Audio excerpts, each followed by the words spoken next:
Hello guys, welcome back to my channel and enjoy this fanfic part 1. Now let's start the fanfic. Rasengan. Naruto yelled as he charged as Sasuke. Kit, lower the chakra input. The hag said to retrieve him, not kill him, the Kyuubi said mid-air. Chidori, exclaimed Sasuke, who was hell-bent on power from the curse seal. When both of the jutsu collided, everything was at a standstill, until a large dome of blinding energy. After the energy faded, one figure was on the ground surrounded by blood. While the other was standing on the first, the standing figure was Sasuke Uchiha. Who thought a single thing before he passed out, I beat Dobi, wait, who is that redhead walking here? The person walking to the bodies was tall with and had 3 diagonal scars. Donned in a black cloak with flowing straight red hair and a katana on his back, he walked to the blonde teen floating in the water he just spoke, pitiful Uchiha. Even with that great Sharingan, he couldn't tell that his opponent was holding back. The man picked up Naruto, put him on his shoulders and left. Finally found you, nephew. Time to take you time, the man thought. The kid felt much lighter than the man thought before, assuming he was probably malnourished. Even then, he had potential and great raw power. It was time the kid learned how to use it. Konoha. Tsunade could barely drink from the results of the retrieval team. Neji and Choji in critical condition on the edge of death, Kiba severely injured as well, Shikamaru a broken finger, but the worst of which. Naruto was nowhere to be found. The Senju yelled at Shizune, who was outside talking to the clan heads, to come in the room. Where is my little brother? Kakashi's head hung low as his tone was grave. Forgive me, Hokage-sama. We could not recover him. There was a large pool of blood in the area where we found Sasuke, but no wounds on Sasuke's body indicating it was his. We have to assume Naruto's gone, the silver-haired Junin struggled out. Tsunade's expression filled with one of anguish and pain as Shizune rushed to her, trying to comfort her as tears poured from her eyes. Before the aide could make a movement to help her superior, Tsunade put her arm up. I want every available shinobi searching. Now. Both Kakashi and Shizune nodded as they went off to carry out the orders, leaving Tsunade alone in the office. Her head crashed on the desk with her arms on her forehead. Droplets streamed down her cheeks and nose as her silent cries were audible in the dead quiet of the room. Why did I have to lose you too? Forest. Naruto's eyes fluttered open as he attempted to get up only to have a surge of agony spark throughout his spine and chest. He looked down to see a heavy wrapping of gauze and bandages, slightly bloody. He looked across his arms and peeled off some of the bandages to see a cut slowly closing. That Tem, he could have killed me. You stupid brat. You lowered the power of your jutsu too much. He pierced your lung, and you would have been dead if it wasn't for me, the Kyuubi spoke menacingly. Gee, thanks for the help, Furball. Didn't know you cared. Shut your mouth, you pathetic human. I don't care about your life, but if you are weak then it makes me look bad. Ah, you do care. The Kyuubi roared at Naruto within his mind, but Naruto cut the connection as he slowly got up. Naruto got out of the tent, much to his body's displeasure. He continued to a small campfire which had a tall red head with 3 diagonal scars going down the right side of his face, almost slashing his eye. Naruto sat down a few feet away from him, next to the fire, and saw that the man's eyes were closed. Before Naruto could speak, the red-haired stranger simply hushed him. This continued until eventually, after 10 minutes of sitting quietly, the blonde's brash attitude took over and he said, who are you and why did you save me? Kakashi. Explain what happened when you found Sasuke Uchiha. Tsunade commanded with such venom at the end, it would be enough to put Orochimaru and Manda to shame. When I arrived to the scene, I found Sasuke lying in a pool of blood. I rushed to him until Pakken informed me that it wasn't Sasuke's, but instead Naruto's. He wasn't anywhere to be found. All that was left was the Shidaim's necklace and his Konoha headband, the copycat nin explained with grief and sorrow in his voice. I'm sorry Minato-sensei, I promised I would protect Naruto. And because of my jutsu, he is dead. Everyone in the room felt some wave of sorrow. Hinata's eyes were puffy from crying as Tamari tried to calm her down. Lee's tears streamed down as he had lost a dear friend and rival. Tenten was sad as well but also worrying about her teammate, Neji. Ino was feeling grief and worry as well for Choji. Shino stayed silent but speechless anger flooded his body as there was a slight buzzing in the air. All shinobi expressed some form of grief until a pink-haired Kunoichi spoke up, as Sasuke-kun okay. The traitor killed your teammate and you are worried about the stupid Uchiha? Tamari exclaimed. Well, I mean, at least Sasuke-kun's back. This instantly caused Tsunade to slap her with enough chakra to knock into unconsciousness but sadly not kill her, sending her into the wall with a heavy thud. I think that was rather justified, Ino of all people spoke up. Everyone looked at her and she felt some offense to this. What? Sasuke killed Naruto. He fled Konoha. I may not have liked Naruto as much as you guys, but that Uchiha doesn't deserve to live. Shikamaru finished for her with anger evident on his face. Everyone sensed the tension in the air. The event had changed them all. Ino no longer used kun with Sasuke. Shikamaru showed an emotion other than indifference. Lee stopped talking about youth for the moment. A certain white-haired shinobi was seen at the window, with a face of utter shock. His godson was dead, his student, the only family he had felt as of recent. He struggled to process what he had overheard, his chakra spiking and falling like a heart monitor.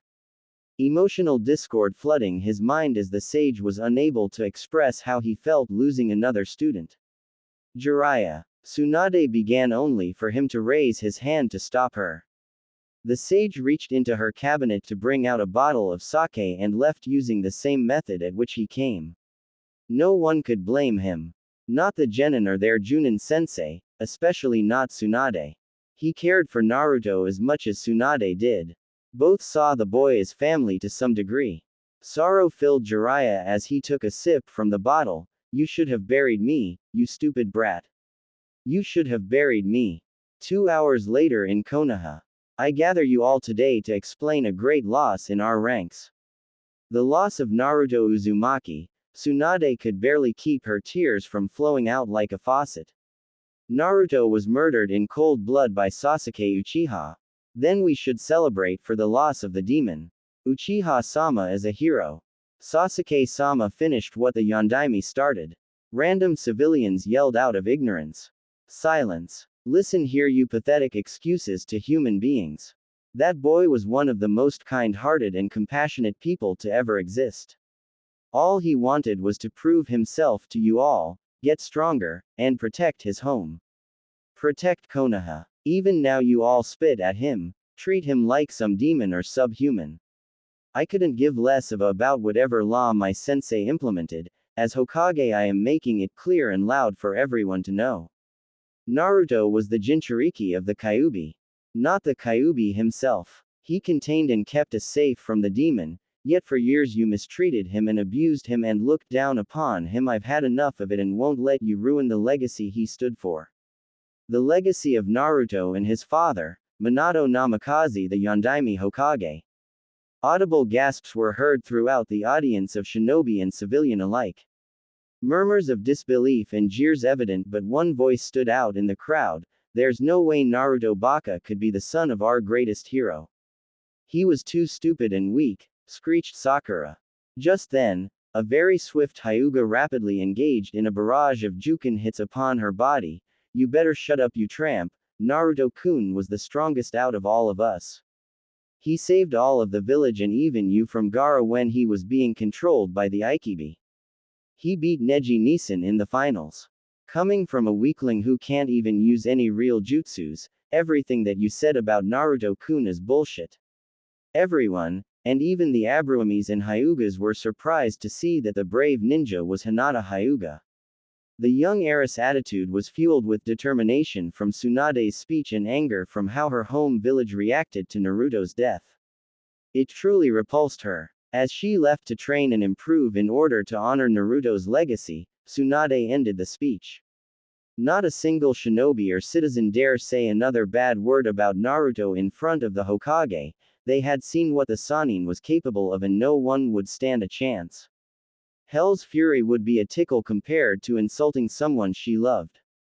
Kenshin's camp. Uzushiogakure was a very powerful nation in the Land of Water, which contained some of the finest fuinjutsu and kenjutsu masters. But during the Third Great Shinobi War, Kumo and Iwa attacked.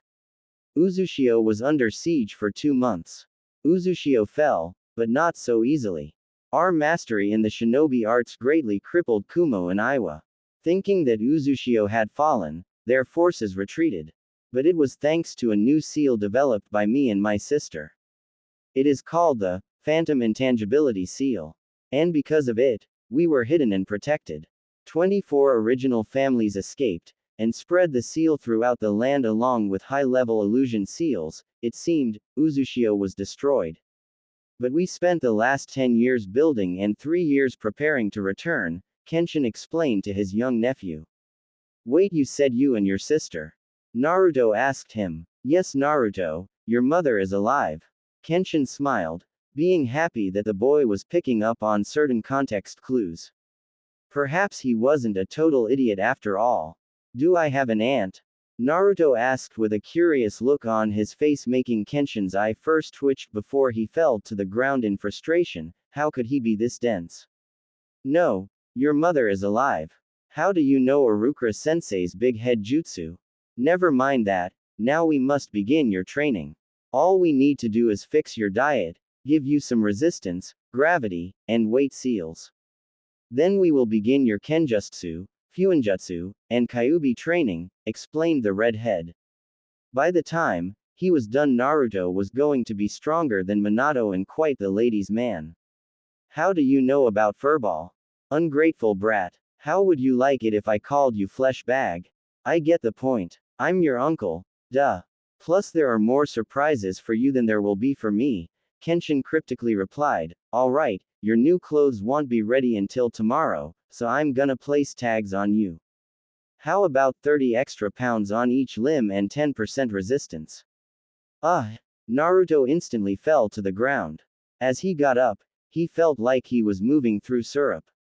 Not only did his limbs feel heavy, but every movement the boy made required much more effort and energy. Although Naruto knew it would make him stronger, it certainly didn't seem easy to any degree yet. Something tells me this is just the beginning. Naruto struggled to speak as he saw Kenshin's sadistic grin. Konoha. Tsunade was peacefully relaxing, somehow completing the dreaded paperwork almost instantly in her rage. It stayed quiet until an Anbu with a bear mask shushined into the room. Hokage-sama, Uchiha-san has awoken. The only injuries he has sustained are mild bruising and several scratches. With this, Tsunade was relieved. Not that she cared for the Uchiha, but that he was physically stable. Enough for. Send him to the T&I department. Tell Inoichi and Ibiki not to hold back. I want to know every last detail of what happened to Naruto. Cat, Bear and Ape along with 5 Jonin were in the middle of escorting one barely injured Uchiha Sasuke to the INT department. Until they were stopped by random civilians, the Civilian Council, Homura, and Kaharu. What do you Anbu think you are doing? Screeched Mebuki Haruno, a Civilian Council member. Under the authority of the Civilian Council, you are to release custody of Uchiha-sama to us. With that, a very stupid Jonin picked up Sasuke and almost gave him to the crowd. Almost, until Tsunade and Kakashi shushined to the district scene. Kazana, may I request to be informed of what you are doing? I am give Sasuke-san to the council as requested. They are my superiors. Just then Cat hit a nerve on his neck. Everyone except Tsunade was aghast, until Cat reached into his pouch and brought out a blank Anbu mask with the word, root. Tell me, Cat, where does the Civilian Council fall under the Shinobi Authority branch? Nowhere, Hokage-sama. The only council that is related to Shinobi matters is the Shinobi Council. Also, the elders have no power under the Hokage's command. They are just advisors. Explained correctly, knowledged Anbu. You hear that? Rhetorically asked the young oldish Fire Shadow. Now, under my authority, you are to leave Kenshin's camp. Naruto was in the process of running 2 miles, 50 push-ups, 50 pull-ups, 65 crunches, 115 jumping jacks, and 45 squats in order to get suited to his new seal movements. Every time he was suited to the seal's movement burden, Kenshin would increase them. Kyuubi, thank you so much for the gift of stamina from being sealed into me.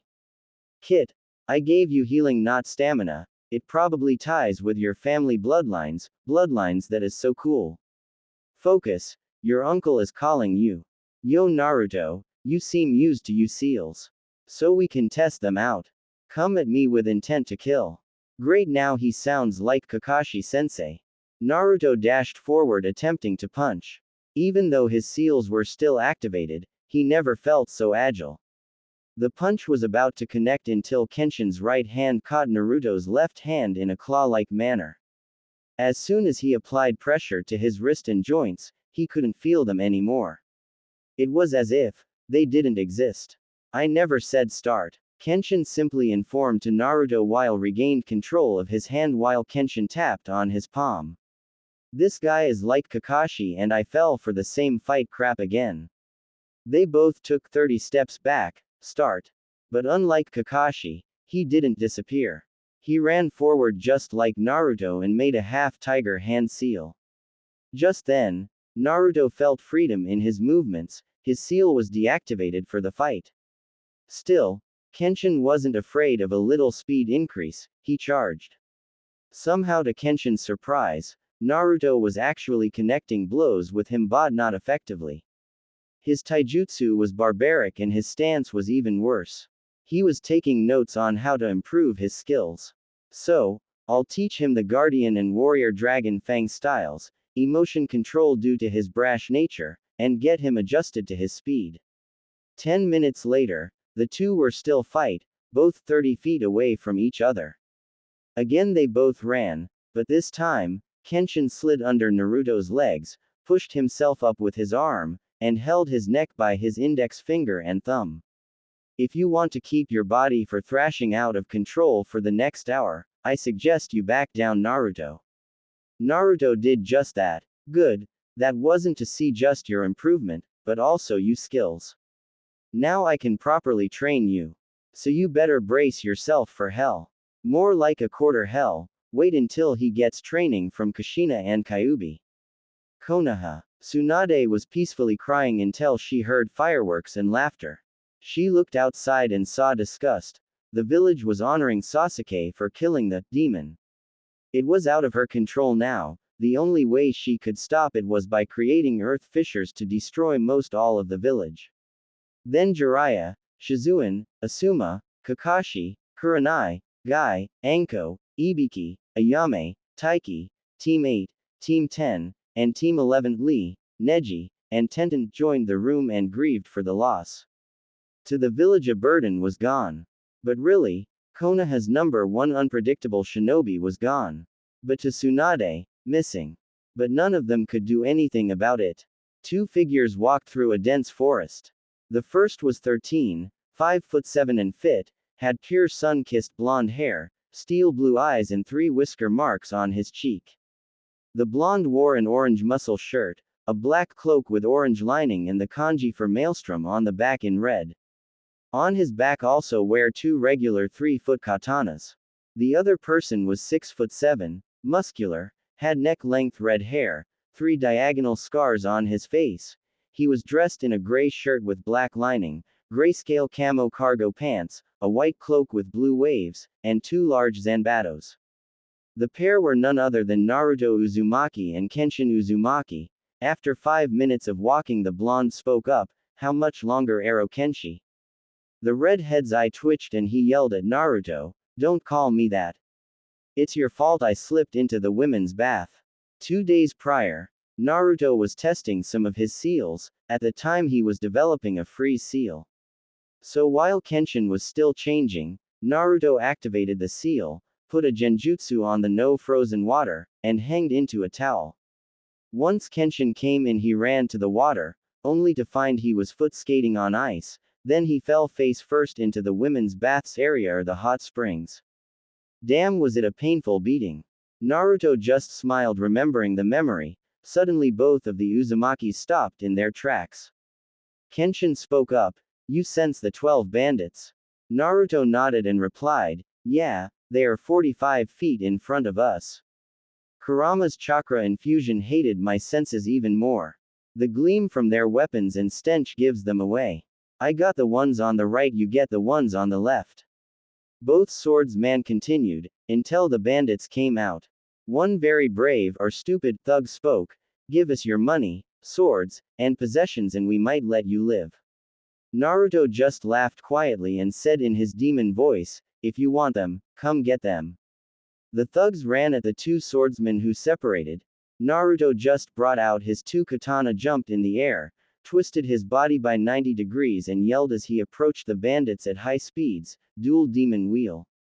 He started to rotate, and by the time the rogues realized that they were screwed, they had been chopped into 3 pieces. The first 4 had been cut, while the 5th was lacerated very deeply. Naruto's kenjutsu had cut many arteries and veins including the pulmonary artery, all 3 carotids, both jugular, the subclavian and axillary. He would die quickly in seconds. The last bandit started running, but found 2 blades at his neck. In a single movement and slursh sound, he had been decapitated. Kenshin just stood as the thugs surrounded him and grinned. He quickly made 12 hand seals and yelled, Uzumaki art, Shinigami Judgment. The scarred swordsman revived memories of every sin the bandits had done. I judge you guilty.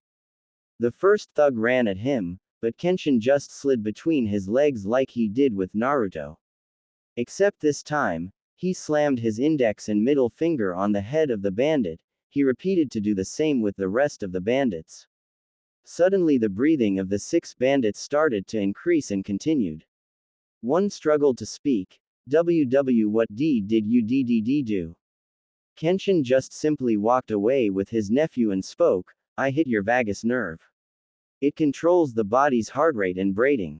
Your breathing will increase, and because your bodies cannot get all the oxygen you preciously need. Eventually you will die of asphyxiation. The perfect death for rapists, murderers, and thieves. 3 hours later, Kenshin stopped in the middle of nowhere and yelled, Phantom Seal command, deactivate.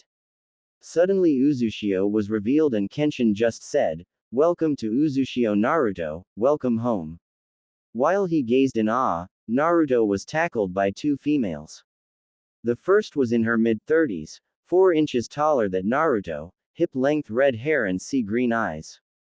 The second was almost a carbon copy of the first except she was 13, 2 inches shorter than Naruto, had blonde tips on her pure red shoulder-length hair, and 1-foot kodashi on her waist. When he got up he spoke, not to be rude but, who the hell are you? Ka-san, Ne-san. Naruto asked quietly. His cloak continued to the version 2 phase. Kushina and Masami never felt so frightened in their lives. Kenshin slowly reached into his pocket for the suppression tag. Then the cloak started to fade, and Naruto's demon features disappeared as he gained control. Yes, both of them simultaneously answered. All the 3 of them were crying. For Kami knows how long. It seemed like forever. But that was how long they had been apart. Now enough of this drama. Tell me about your life in Konoha then, I will explain who you really are. Prince Naruto of the Whirlpool. A relieved and proud Kushina spoke. Nisan, were you treated like a hero for keeping the village safe from the demon? Masami inquired. Masami, you couldn't be more wrong, stated Kenshin. Naruto could tell by Kushina's and Masami's faces that they didn't know of his childhood at all. He couldn't blame them, the only reason his uncle knew was because Naruto him on the way here. Which explained his ruthlessness against the bandits. So Naruto clarified for them. In Konoha I was starved, beaten, neglected, and despised just because I held the Kyuubi. Who isn't a bad person? It was a complicated. Not only that but when Uncle Kenshin found me, I was badly beaten by my own teammate, Sasuke Uchiha, the so-called Demon Slayer, and prodigal Uchiha survivor, stabbed me with a Chidori. This left the 2 female Uzumaki fuming with rage. But nonetheless, they were happy beyond comprehension of Naruto being alive. Only them four knew because Kushina told Kenshin to secretly recover Naruto from Konoha. As soon as Kenshin learned of this, he was even more excited than Tsunade on Happy Hour. "Follow me," ordered Kushina as the Kenshin left to take a shower, but Masami stayed with Naruto. They followed Kushina to Naruto's room, if that was what you wanted to call it. It was bigger than the Hokage's central room. The room had a king-sized bed, 5 cases of shelves containing jutsu scrolls, fuinjutsu formulas, books, and other stationery. On the corner there was a desk which in front gave a very outstanding view of the village. But what surprised him was the 2 katanas that were similar to his, but completely blank in the whirlpool headband which had the standard swirl. Masami left the room, which allowed Kushina to explain to Naruto how all this began in her life. "Now, I can explain to you my story." Konoha. Danzo was sitting in his root office having a normal day, until Sai informed him about discussing matters with him. Oh, did he really despise associating with him? It was immoral. But in the current situation, he was getting desperate.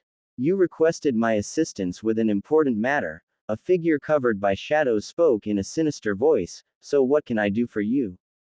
"I need you to find and kill Naruto Uzumaki," Danzo explained with his business, "and yes, it's true, our plan to give the Uchiha the Mangekyo Sharingan failed." The mysterious figure emerged to the light, showing him as Orochimaru the Snake Sanin. "I hate getting my hands dirty, so I'll have my spies locate him then, his face when sadist, execute him and send his head to you." "Not necessary, but effective," informed the old war hawk. Uchiha District. Sasuke was pushing himself past his limits, when truthfully, in the past month, the only thing he gained from his training was better chakra control. Ever since Kakashi had abandoned him, it was more difficult due to being only taught by old Uchiha scrolls. Scrolls couldn't tell you if your stance was correct or how to perfect jutsu. Most of the strong Jonin respected and were friends with Naruto, so they denied training him.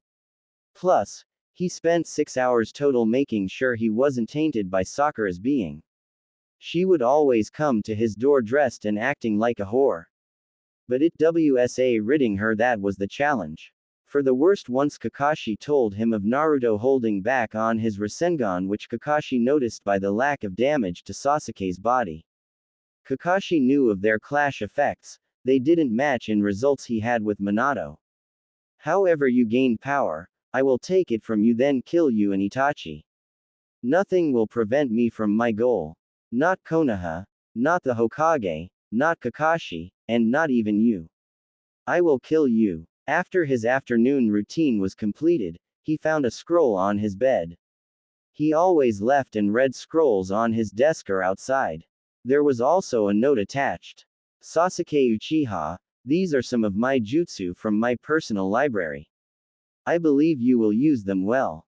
If you need assistance on training, I will be in the Hokage building in room 215 from 9:30 a.m. to 5:15 p.m. Danzo Shimura." Finally, someone who recognized him as the elite he was in his view.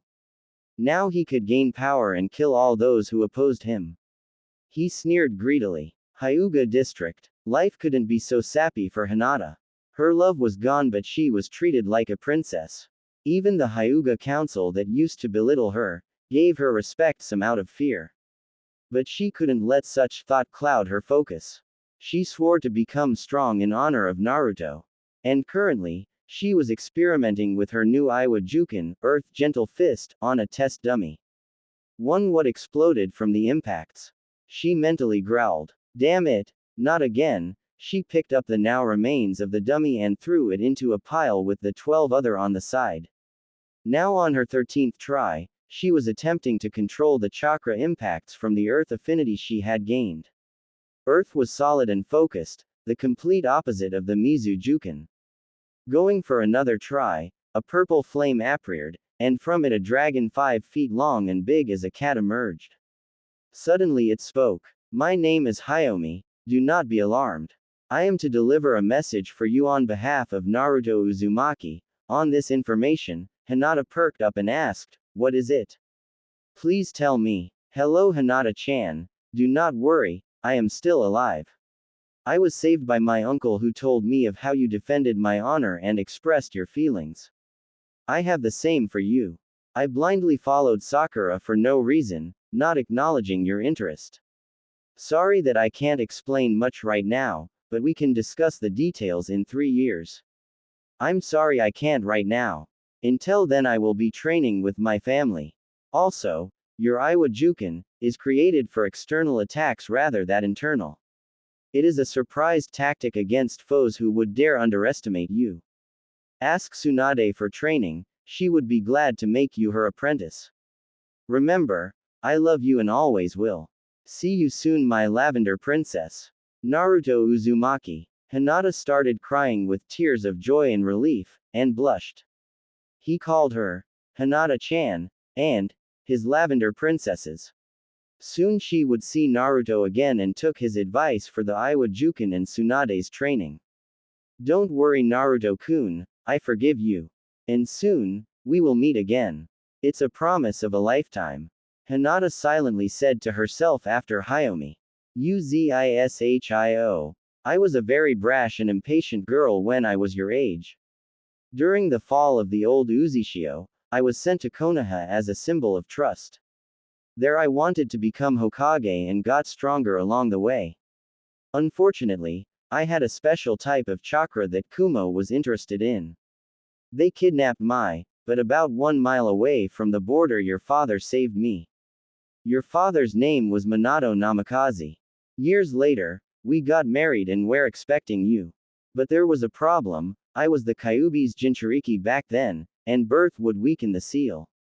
So during your birth a man with an orange swirl mask somehow controlled the Kyuubi and forced it to rampage, which left your father no choice but to seal the Kyuubi inside you using the Reaper Death Seal. Which at the time was an experimental Uzumaki Fuinjutsu. He died of the seal and in the process I also gave birth to Masami, luckily your uncle took her back to Uzishio. I died of blood loss, chakra exhaustion, and shock from the secondary birth. 2 years later, Kenshin correctly completed the Reaper Death Seal. Instead of taking the life of the user, it required the souls of 2 tainted humans. Which is why I am alive, but according to Shinigami, it can only be used every 5 years. So after my revival, the Uzishio citizens took me as their leader. And here we are. It took Naruto 5 seconds to completely identify all of the information until, holy shit, those Konoha bastards kept the truth from me. They will pay. Okay. So what now? Now, I will train you in the advanced Uzumaki arts.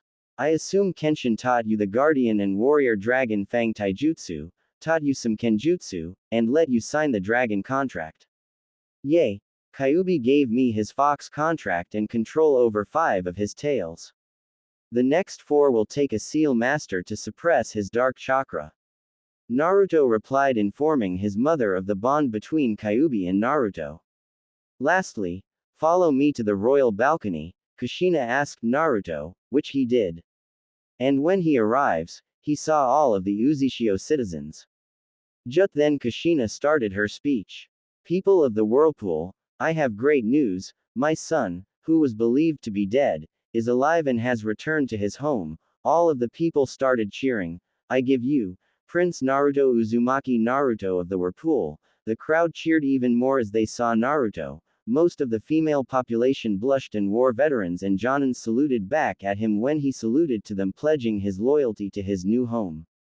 Now, in his life begins a new chapter. I'm in position. What about you, Masami? Said a tall blonde with a black trench coat with the kanji for Golden Maelstrom on the back of the coat. He stood 5 feet and 11 inches and wore black stealth cargo pants, black cotton shirt with the Whirlpool design in the front. On his back were 2 standard 3-foot katanas with a dragon design on the hilt. The 2 communicated over radio comms. No, almost. You know I'm not as fast as you, Naruto, said a redhead about 5 feet and 7 inch in a blue battle kimono with a skirt and one sleeve torn away, and seal wrappings around her wrists. Think Kurenai's outfit just in, with a single-piece shirt without all the layers, and the whirlpool symbol on her back along with her a single 1.5-foot kodashi. Now I'm here. Focus, children. We have our mission from Priestess Shannon to wipe out the bandit camp, so wait for my mark. A tall red head with 3 diagonal scars running down his face. He wore a standard Jonin vest, but his one was black instead of the regular forest green ones, a gray shirt with black lining, and gray cargo pants with 1-foot kodashi on each thigh side, and a 4-foot zanbato with a silver edge and red on his back. 3, 2, 1, intercept. As soon as they got the signal from Kenshin, they all used summoning jutsu. Naruto summoned a dragon with golden and bronze-colored scales, about 10 feet long, Masami summoned a dragon with tangerine scales about 8 feet long, and Kenshin summoned a dragon with purple azure about 12 feet long. All the dragons were the size of cars. Hayomi, Razoshi, Lumaki, the 3 Uzumaki said, burn. While the dragons literally unleashed hellfire on the bandit camps, the 3 had been itching to kill and test out their new jutsu. With Naruto. This wasn't Naruto's first rodeo. He had killed before, tons in fact. But not for the thrill, instead for the justice of others whom he cared for. He made 7 hand seals and yelled, wind style, razor shockwave. A strong breeze pulsed and lacerated all of the surrounding goons. Most of the cuts, punctures, and slashes were deep enough to be painful and quick at the same time. One thug dropped a bingo book which Naruto picked up and read out loud on his profile. Name: Naruto Uzumaki Namikaze. Family: Kushina Uzumaki the Death, Minato Namikaze the Yellow Flash, Masami Uzumaki the Crimson Wave. Age: 16, youngest S-class shinobi. S-class, aka the Golden Maelstrom, Crimson Cyclone, Kyuubi Reincarnation, Bloody Storm, Black Swordsman, Demon of the Whirlpool. Appearance: pure blonde hair, blue eyes with slits, 3 whisker marks on each cheek, 6'2", black cloak with Golden Maelstrom, kanji on the back, and 2 swords. Bloodline limits: pure dragon chakra and heaven's blessing. Other: Jinkujiriki of the Kyuubi no Kitsune, loyalty to the hidden whirlpool village. Warning: cage level chakra reserves, rapid regeneration, limitless stamina, Kyuubi's dark chakra, Fuinjutsu master, Kenjutsu master, and possesses Flying Thunder God seal. If found or personal is not high A rank, leave immediately, and pray you are not found. 2 billion Ryo. Hey Kurama, they found out about my dragon chakra bloodline. How? Only Kushina, you, me, Masami, and Kenshin know about that. There are skilled sensor types in other villages. True. Remember when you freaked out when you found out you were a pure type? Flashback 3 years ago in Uzushio.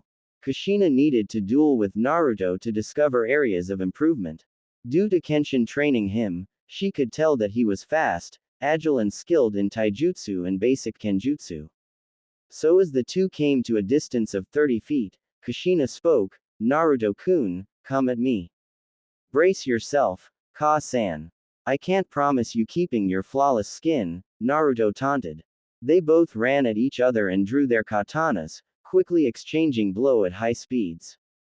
Naruto jumped in the air, positioned his sword to the right side and his body 45 degrees to the left, and let chakra and gravity do the work. As he brought the blade down diagonally he said, Uzumaki art, demon slash. The strangest thing happened. Kushina's katana broke cleanly like it was made of butter.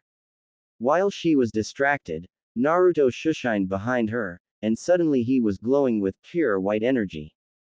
Could it be? The sun-kissed blonde started to make a Rasengan in his right hand, instead of the regular blue, this was silver in color.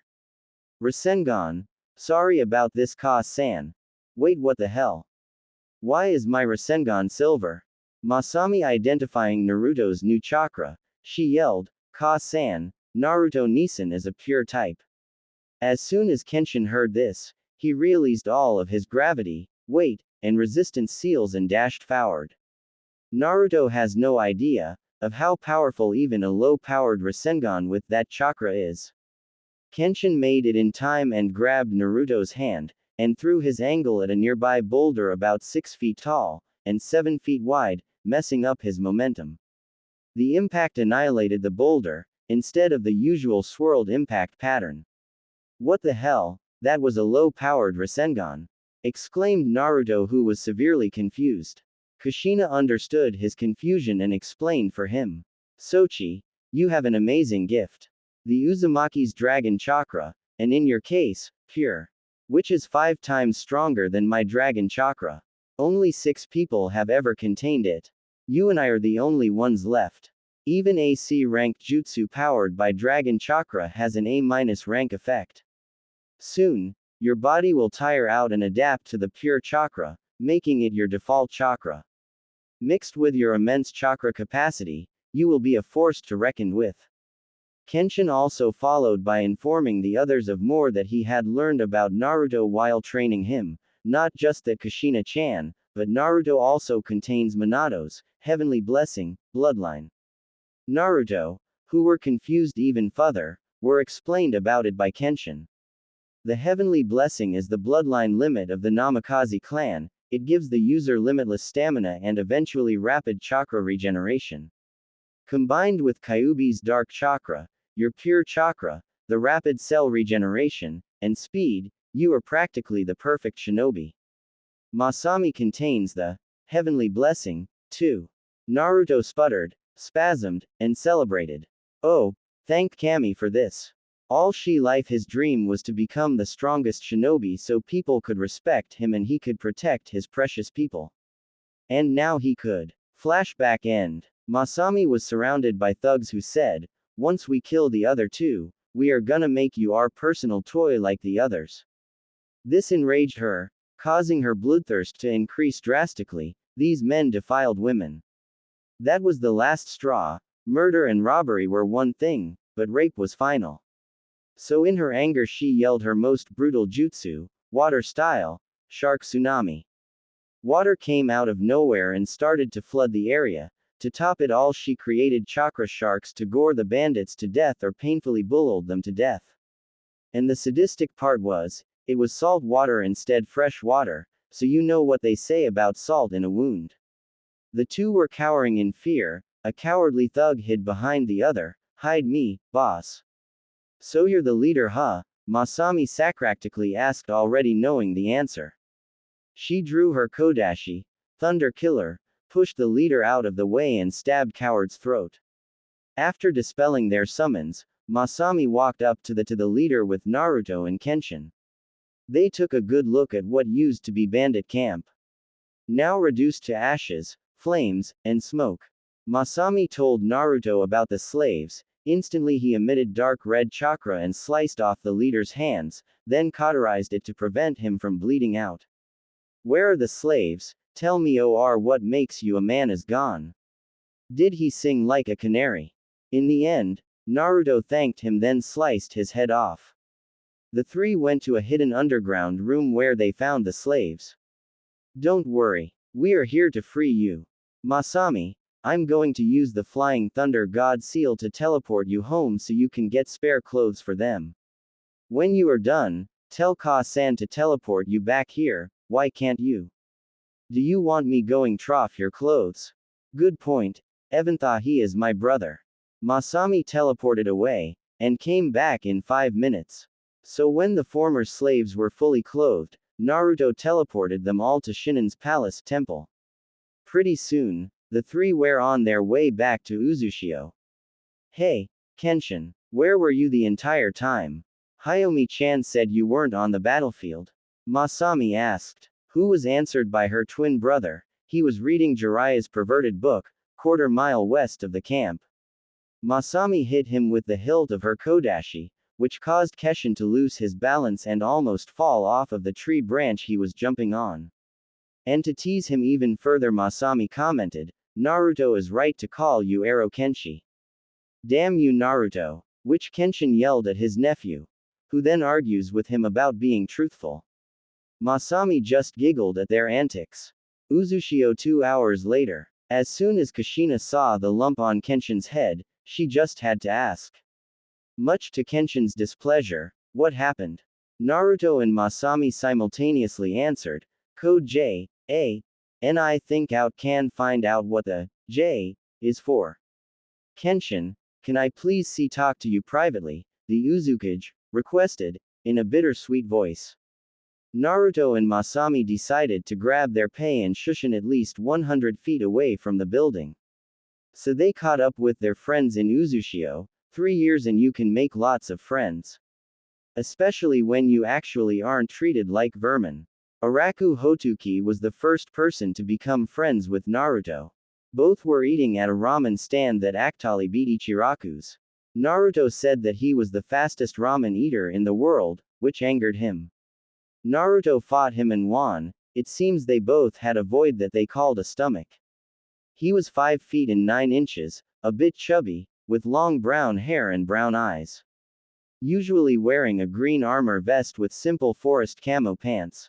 The Hotuki clan used the oil and acid in their food to fuel their fire jutsu. But Araku's mother developed a way to use the oil, internally heat it up and use enzymes to create acid, and use chakra to manipulate it like water, after spilling it out of their mouth.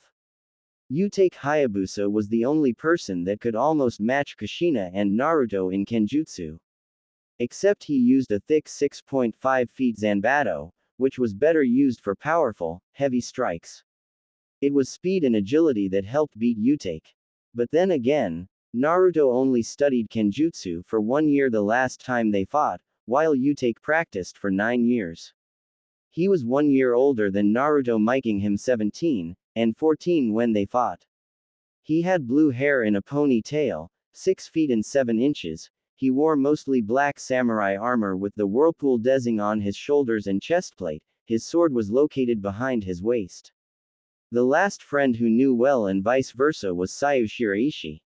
She was one of the village's best water release specialists, rivaling Masami, who could create water just like Tobarama Senju.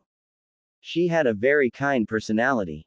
They bonded when Naruto saved her from a squadron of Kumo Anbu that mistook her for a rogue shinobi.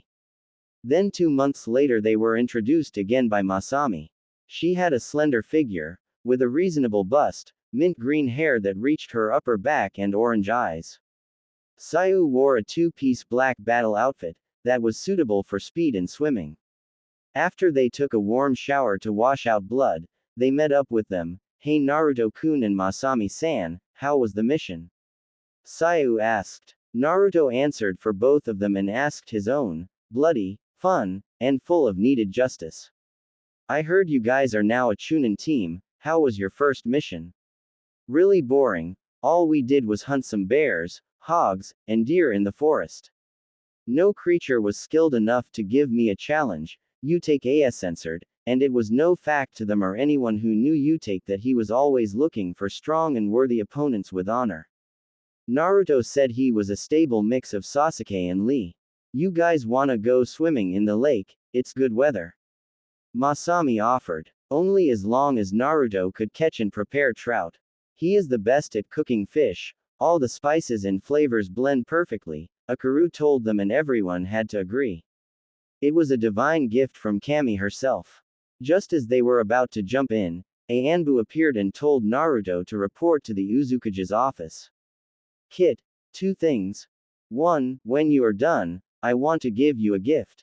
2, the Anbu is checking you out.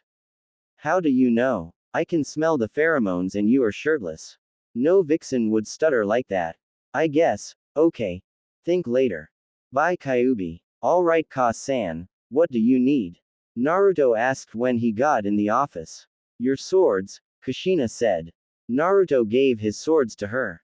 When she received them, Kushina walked into the balcony, threw them into the air, and destroyed them with a fire jutsu.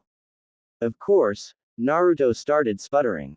Until Kushina said, calm down, here are your new katanas. She presented him with 2 new swords. These ones had a white hilt with a golden fabric and pure black blade with a golden dragon design. Both blades were about 3 feet and 7 inches. And when Naruto pumped his chakra into them, one caught on black fire, the other with black lightning. Demon's Bane, Kushina informed. These are called These are cool and all, but why would you give these to me? The blonde inquired. Because the Jonin exams are next week, and Konoha Nin will arrive. I thought you might want to piss them off a bit, Kushina truthfully answered. Naruto thanked her and left. Naruto went to speak to Kyuubi. Naruto's mindscape. The mindscaper was different now that Kyuubi and Naruto had bonded. Instead of a sewer, it was now a luscious forest. Alright Kyuubi, you wanted to talk. Yes, I want to give you a little gift. What is it? Kyuubi then brought out a wicked-looking claymore that was pulsing with demonic chakra. The blade was silver with glowing gold kanji for Soul Redeemer, and the outline of the blade was blood red. The hilt was black with blood red fabric. What do you mean you are dying, Kyuubi? Naruto asked on the verge of tears. You could hear a crack in his voice as he spoke. I mean, you are absorbing my chakra. As you know, Biju are pure chakra beasts. It is our flesh, blood, hair, our entire physical being. Once you control and absorb all my chakra, my soul will seal from existence, Kyuubi explained. How long do you have? Around 5 weeks. There are few things I regret. Me not being able to train you longer and telling you my name. IIIT thought you're RNNN. Whose name is Nine-Tailed Fox Demon? My true name is Kurama, huh. Don't wear it out, Kit. Life is too short. Make your difference in the world count, the 90,000-year-old fox told the young boy. Now clean up and go back to your friends. Naruto did, and exited his mindscape. He had spent his entire life with Kurama. Whenever he was hurt, Kurama healed him. Whenever Naruto was lonely or sad, Kurama comforted him. There wasn't a minute where Kurama hadn't helped him. Don't worry Kurama-sensei, I will do all I can to save you. It is a debt I owe you. Uzushio, out of Naruto's mindscape. Alright guys, sorry about that, Naruto apologized, it was a matter with the Jonin exams. Naruto-Nisan, is that village coming to Uzushio? Masami questioned with venom at the mention of it. Do I really need to mention which village it is? Naruto nodded. Suddenly the temperature dropped around 15 degrees. None of the 5 felt it because they caused it. All of Uzushio knew of the treatment Naruto received. Sayu couldn't believe of Konoha's ignorance, and if you hadn't figured out about it being Konoha you need to read more fanfics. Konoha couldn't tell the difference a scroll and a sealed kunai. But the Kyuubi wasn't even evil, he was being controlled. Of course they were too blinded to even investigate. Akaru had more violent and angered thoughts that would betray the rating of this story, let's just say it involves acid and kunais going up someplace it shouldn't. And that was being brief. Utake was taken aback by how blind the mighty Konoha could be. Naruto was a person pure of heart, honor, courage, determination, and a will to fight for those he wants to protect. The day they had betrayed him, they had sealed their fate. Don't worry Naruto-kun, those Konoha pigs will get what's coming for them, Sayu told the Jinchuriki. Then Utake also told him, Sayu-san is right, those who with no honor and crimes against the innocent will have their price to pay. And in this case, they will pay dearly. Thank you. Now let's get this fish cooking, water style, reverse whirlpool. Naruto shouted. Making a whirlpool was basic, but creating a reverse one that literally created a cyclone pushing loads of fish out of the top, was difficult. But a stable water style user could have mastered it in about 4 to 6 weeks. It would be an easy target for Uchihas except of the use of nature chakra, which could not be copied. Uzumaki's mixed nature chakra and their own jutsu to prevent being copied and increase in strength. Soon enough, it was raining fish for 30 seconds, which causes plenty of fish to accessible. Naruto quickly used Flying Thunder God to teleport home and fetch his spices and tools. Then he began his magic. While Naruto roasted and prepared the fish, Utake, Masami, and Akaru gossiped and talked. They told each other a bit more than necessary due to the strong effects of Kumo's sake. Akaru had a crush on a girl called Tamayo Arazu. They were distinct cousins of the Nara, but had the opposite type abilities. The Irazu clan mainly controlled UV rays and combined them with chakra to literally control light. But there was an extent to their abilities. Just like the Nara, their abilities decreased in power after each long use. According to lore, the Nara were the defense of the clan and the Irazu were the offense before they were separated by the First Shinobi War. How the Uzushio works was that the village was created by the Uzumaki clan and then other clans joined due to the skill and freedom they were offered. And unlike other villages, they didn't believe in super soldiers, CRA, breeding, and clan importance. That was the catalyst of Uzushio. After all the spices were set, the fish was cut, and the shadow clones were dispelled, all of them thanked Kami for the food and bit into a little piece of heaven. The taste was spicy with to give it a rare tangy taste and the onion slices and leeks just made it better. Akuru never lied about when it came to how food tasted. After they were done, Naruto walked all of them home. Masami was exhausted mostly, so Naruto had a shadow clone take her home. True flying thunder god would be faster, but he didn't want to get lazy. They rest were sober enough to walk, while Sayu was full out wasted. And those bottles were a gift from the Tazuna on his 14th birthday, much to Kushina's surprise and displeasure. It was a good thing Naruto didn't have a sake addiction, or any at all. His ramen was almost depleted after realizing that ramen would stunt his training and reflexes. Anyways, Sayu's aunt was on a mission. Her parents were killed when she was young in the water country. When they got home, she asked Naruto to stay for the night and make sure she doesn't do anything crazy or stupid. Alright Sayu, you go sleep in your room, and I'll sleep on the couch, Naruto informed his wasted friend. He took off his coat and shirt, then prepared to catch some zizis. After around 15 minutes Sayu came out of her room and drunkenly said, the mattress ish, a too soft, I need something firm but soft too. With that, she climbed on top of Naruto and fell asleep. Our blonde hero was blushing for around 6 minutes until he fell asleep himself too.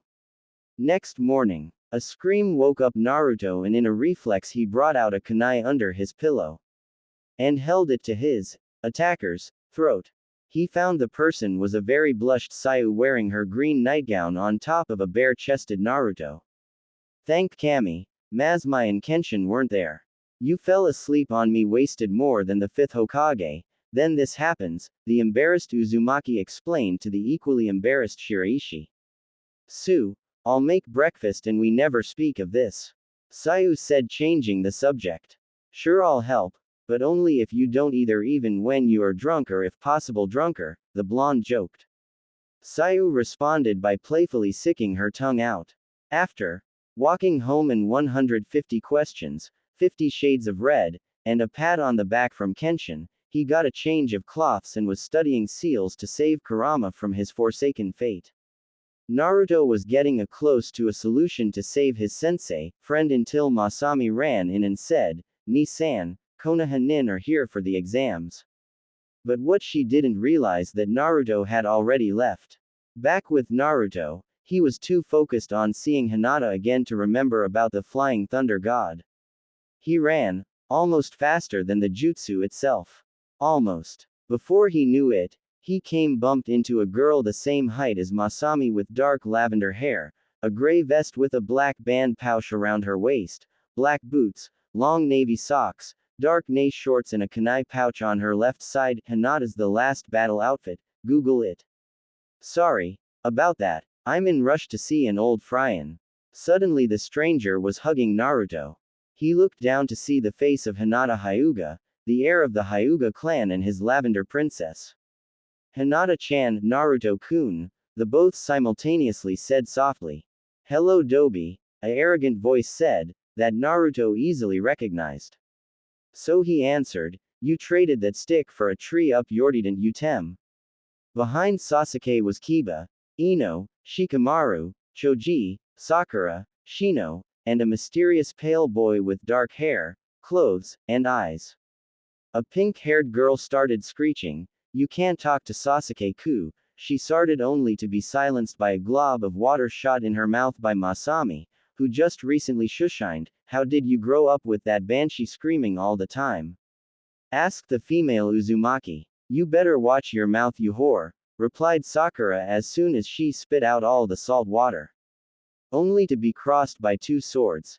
The first was one of Naruto's demon bane, the other was very larger due to it being a Zanbato 1.5 feet wide.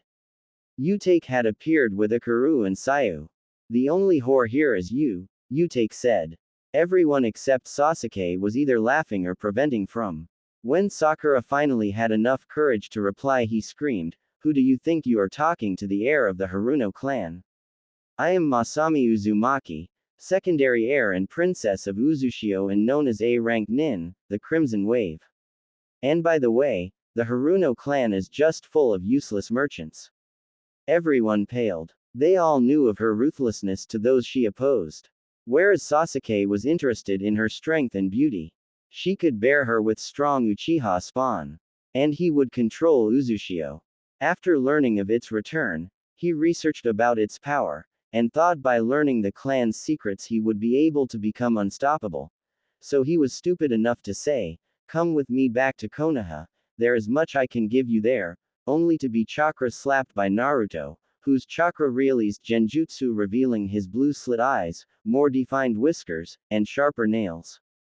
"Don't you dare say that to my sister." Everyone who didn't know gasped in surprise except Froshino, who remained stoic.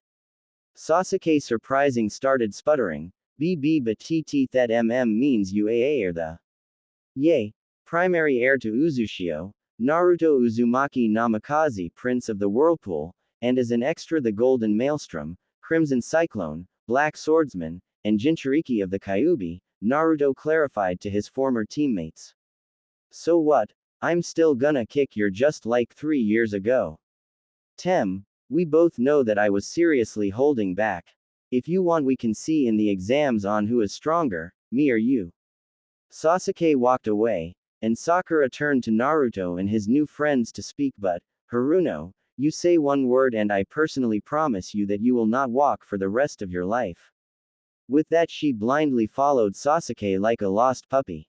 Everyone was silent after Sasuke and Sakura left until Ikaru spoke, "So anyone wants something to eat? Naruto is literally a killer chef and I know good restaurants." All the Konoha nin's stomachs growled like Kyuubi. After all, the journey to Konoha to Uzushio is pretty long. Yes. All of them agreed, mainly a certain Akamichi. "So Naruto, how did you survive?" Shikamaru curiously asked. Naruto simply said, "You will find out soon." Shikamaru just muttered the Nara troublesome. Ino also asked, being her curious and straightforward self, "How do you look so hot and when did you learn to use a sword?" "Thank you, Ino, I have been using a sword for 3 years and 7 months. And the answer to the first question, well, I train a lot." The group continued to ask Naruto similar questions, he said cryptic answers in return. Kurama warned him about the new guy, whose name was Sai. He replaced Naruto's position after his disappearance. Apparently, Kakashi abandoned Sasuke, who was later trained by Danzo. Anko trained Ino, which made her a better interrogator. Hinata was trained by Tsunade thanks to Naruto and she eventually mastered both of her affinity Juken. Sakura demanded to be Tsunade's subordinate and also trained by Kurenai so she could impress Sasuke. Most of the clan heirs were taught family jutsus. Except for Kiba, who was trained under Kakashi for his strange lighting affinity.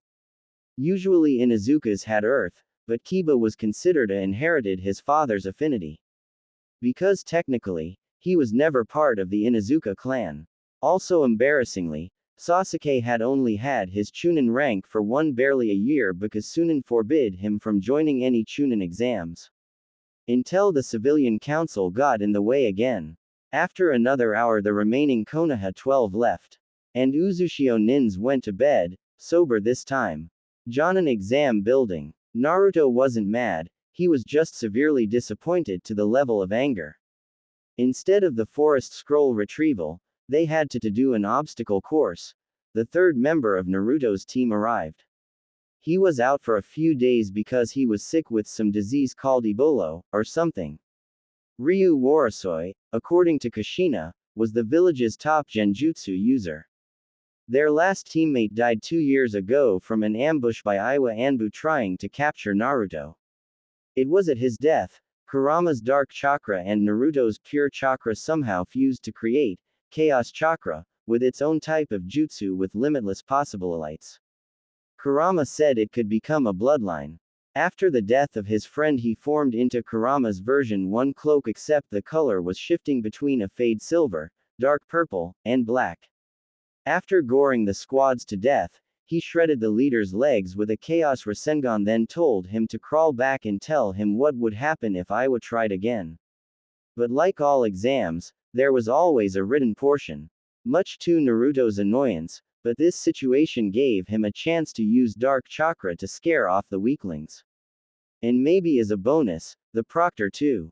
He focused then released Ki with Chakra. Sure enough it did have the result he was looking for. This was his home, so he made sure it didn't harm anyone but still scare them. But he could see from 2 rows away, while a team was leaving, a janitor was cleaning a certain puddle. Naruto glanced at Sasuke's face and saw a look of shock plus horror. Now Naruto wasn't a sadist but it was funny and pleasurable to him. Finally the fun part had arrived. He may not be the best in class which he was giving a proper education and now practically was, but on the battlefield, he was a cyclone as they say. When the remaining 30 teams got to the area, they saw 2 obstacle courses with the same obstacles and traps. The would be judged by 3 people on either intelligence, speed or effective. Hinata went against a grass nin and easily won due to her Byakugan. Sakura struggled against Ryu but both won. I had her win so I could have someone beat her up in the prelim spoiler. Long story short, everyone won regularly except for Choji who used Hidmeet Tank Jutsu to roll past and destroy everything. Sasuke had set a record time of 10 seconds by Naruto 3 years ago, which he bragged to him about. When it was Naruto's turn, he simple just threw a kunai through the mess of metal traps and used the Flying Thunder God Jutsu to teleport to the end in 2 seconds, mystifying everyone. And causing a certain raven-headed traitor fume with jealousy and anger. So Tem, can you beat that or is it that the great Uchihas have no skill or capability for Fuinjutsu? Naruto said which agitated Sasuke even further. Sasuke was about to say his comeback until a voice of authority spoke, according to the Uzukage, preliminary round, will be executed due to the number of candidates for th present exam. The board will randomly select 2 candidates who must duel. Taijutsu is recommended but Genjutsu and Ninjutsu are also allowed. No jutsu above low A rank level will be allowed. No killing will be implemented. Any who do not undergo these rules will be charged with assault crimes and terminated immediately from the exams. Do you agree? Every single Chunin Compang said yes with a large amount of bloodlust. The only thing Naruto thought at that moment was, now the fun can begin. Finally the fun can begin. What do you think, Kurama? Kit, you're starting to scare me. The teams were taken to a much larger room. It was almost like an arena, except it was indoors. The arena was separated into 2 floors. The top was for spectators and other combatants to watch, and the bottom was for the fighters. It had a stone flooring with several rocks to hide behind. On the top right was giant bulk board that displayed the fighter's name, photo, age, village, and the winner, if any. The teams jumped out of the battlefield. Just then a tall man with red hair and 3 diagonal scars cyclone shushined into the room and spoke, "My name is Kenshin Uzumaki, and I will be the proctor for the preliminary and final round." Shikamaru Team 10 was on the left. Followed by Hinata's Team 8. Which was near Naruto's Team 9, which was followed by Sayu's Team 6, then Tamayo's Team 5. The farthest was Sasuke's Team 7. The Combatant Selection Board, CSB, started to randomize then stop on Akaru Hotuki of the Whirlpool and Zekai Viroko of the Mist. Both shinobi jumped onto the field. Hajime. Kenshin spoke. Zekai charged forward preparing hand seals, hidden mist jutsu. Zekai took this time to attach explosive tags on his kunai. But by after he prepared 2 tags, he heard his opponent yell, "Fire style," searing smog, a dark gray smog started to cover around the area. Akaru jumped, then clicked his tongue, setting of the smog to explode. When the smoke recovered, Zenkai had minor burns on his arms, legs and back. Some of his clothes were singed, but he was still able to throw his 2 kunai. Akaru barely managed to complete the 8 seals for acid style, corrosive bullet, which effectively melted the tags and kunai. Zenkai blacked out from the burns, which were started to blister even further. Winner, Akaru Hotuki, Kenshin announced as the medic hurried to stabilize Zenkai. Akaru went back to his and Naruto's team. Naruto started to congratulate him. Hey Akaru, nice tactic. You managed to release the mist and smoke him. I must agree with Naruto-san, your effectiveness is unmatched. You stop talking like a poet and just tell Akaru-san he did good. After the ashes were cleaned up by a quick water jutsu, the next round was ready. The board once again randomized, then landed on Ryu Washoroi of the Whirlpool and Sasuke Uchiha of Konoha. The 2 fighters arrived at the floor ready for an all-out brawl. Hajime. The Uchiha quickly made hand seals for around 0.3 seconds, a certain jutsu name was yelled, summoning jutsu. A giant hawk with black and gray feathers with a red beak appeared. Then Sasuke told the hawk, Levazu, Combo 1, yes Sasuke-sama. The dark-colored bird flew up into the air, and starting doing a barrel roll, midway Levazu's feathers hardened into metal. A living bird made of metal, this certainly was intriguing even for Naruto, who had a 90,000-year-old fox demon in his stomach. Just when the crowd thought it was over, Sasuke used, fire style, phoenix flower on the hawk. But except of catching on fire, the fire burned on the skin without injuring Levazu. Sasuke called it the pyro drill. But Ryu was no fool, he was friends with Naruto, so he knew all about the great Uchiha. He also knew he couldn't see through his opponent's genjutsu without his Sharingan active. Due to that conclusion, when the blazing bird hit Ryu, his figure just waved out of existence.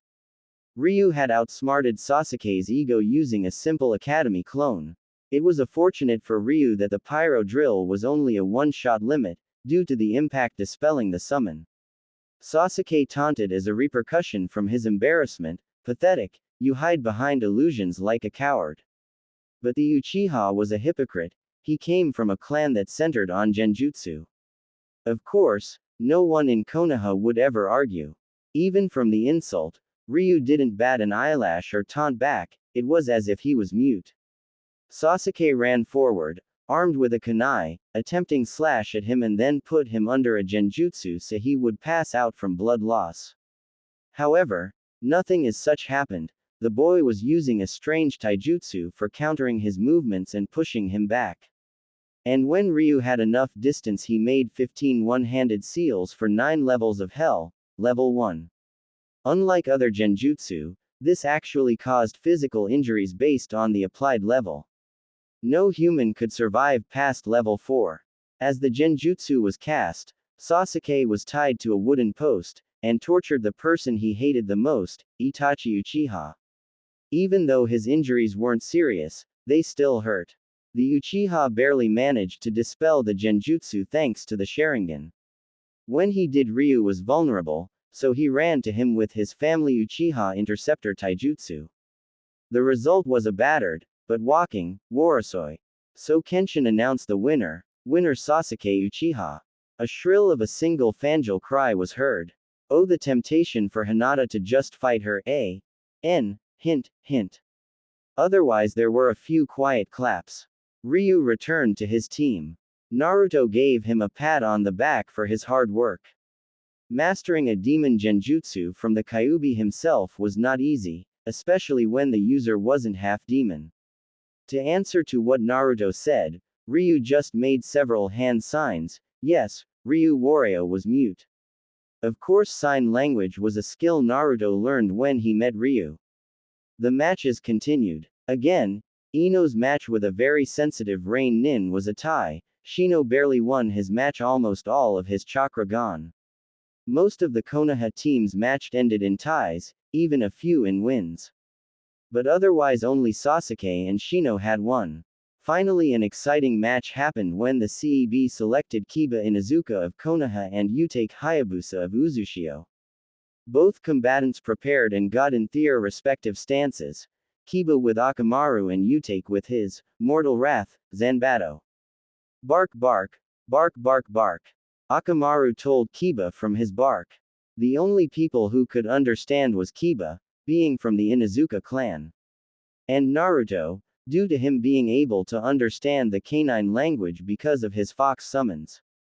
Basically, Akamaru told his master that Utake was a very strong opponent and he needed soldier pills just in case.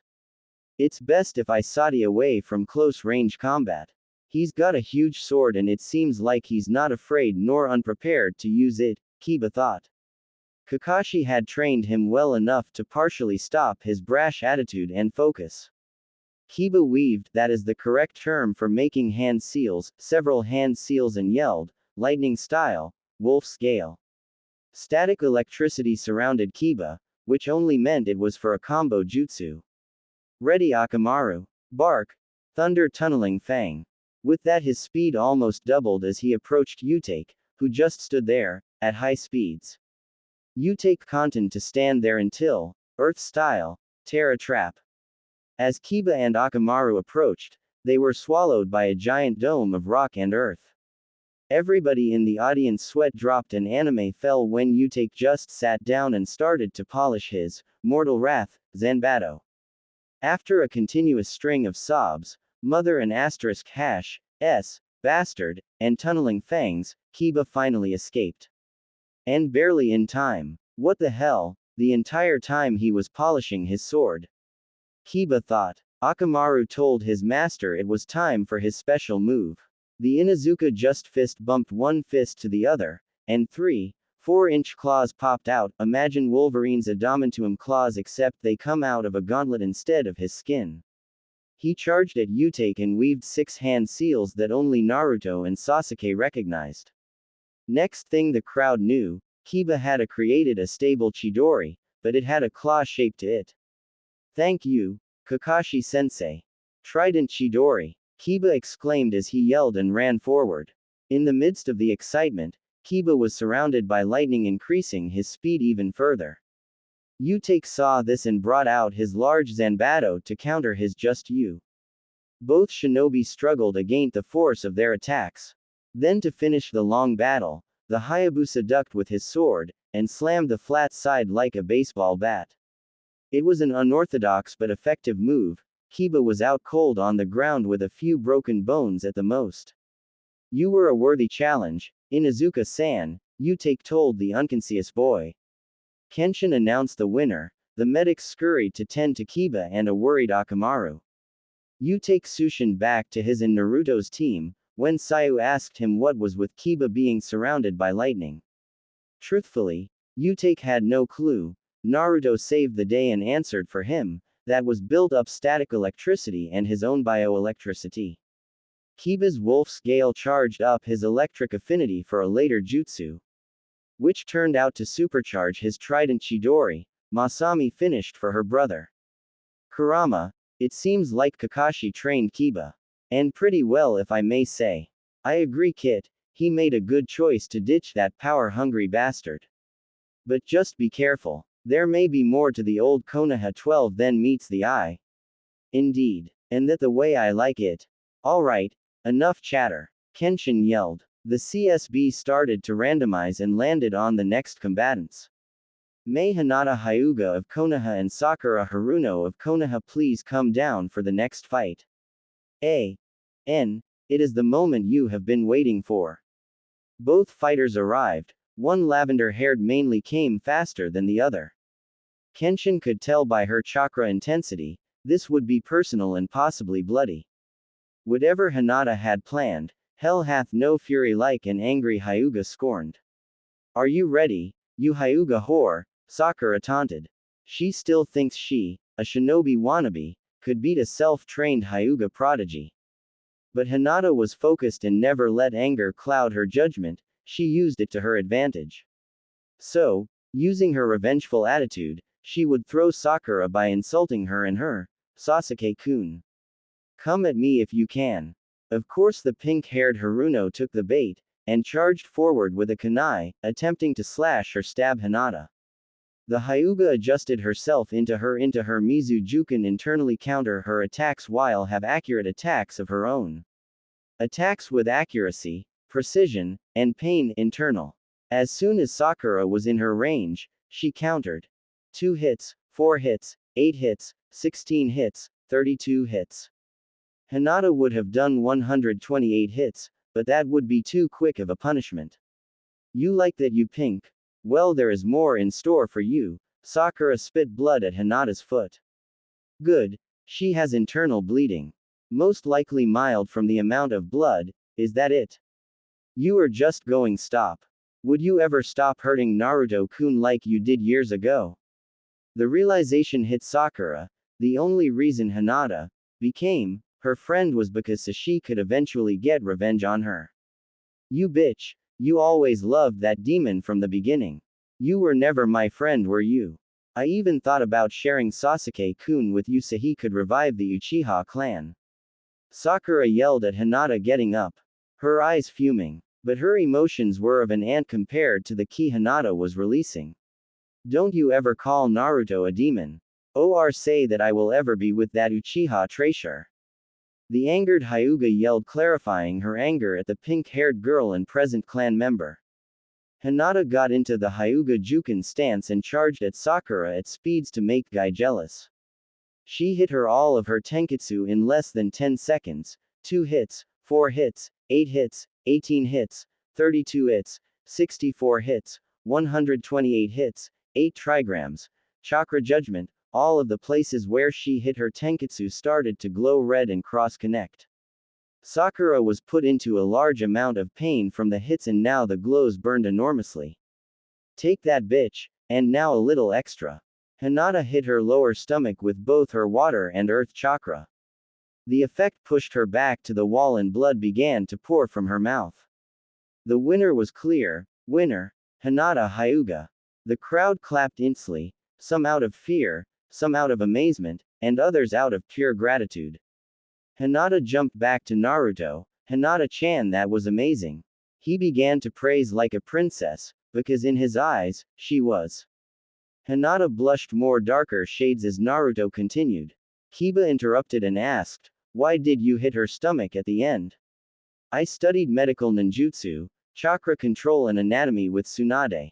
And by combining both my Mizu and Iwa Juken strikes, I left her womb barren. Everyone started to laugh like there was no tomorrow. Sakura always bragged about becoming Sasuke's wife and bearing his children, and now she couldn't. Said girl was currently being hauled away for severe blood loss from internal bleeding, a fractured spine, a large amount of broken bones, a broken jaw, and possibly mental therapy. As she was scurried away by medics, Masami asked, couldn't you have done the same effect with your Mizujuken? What's the fun in just giving her internal damage?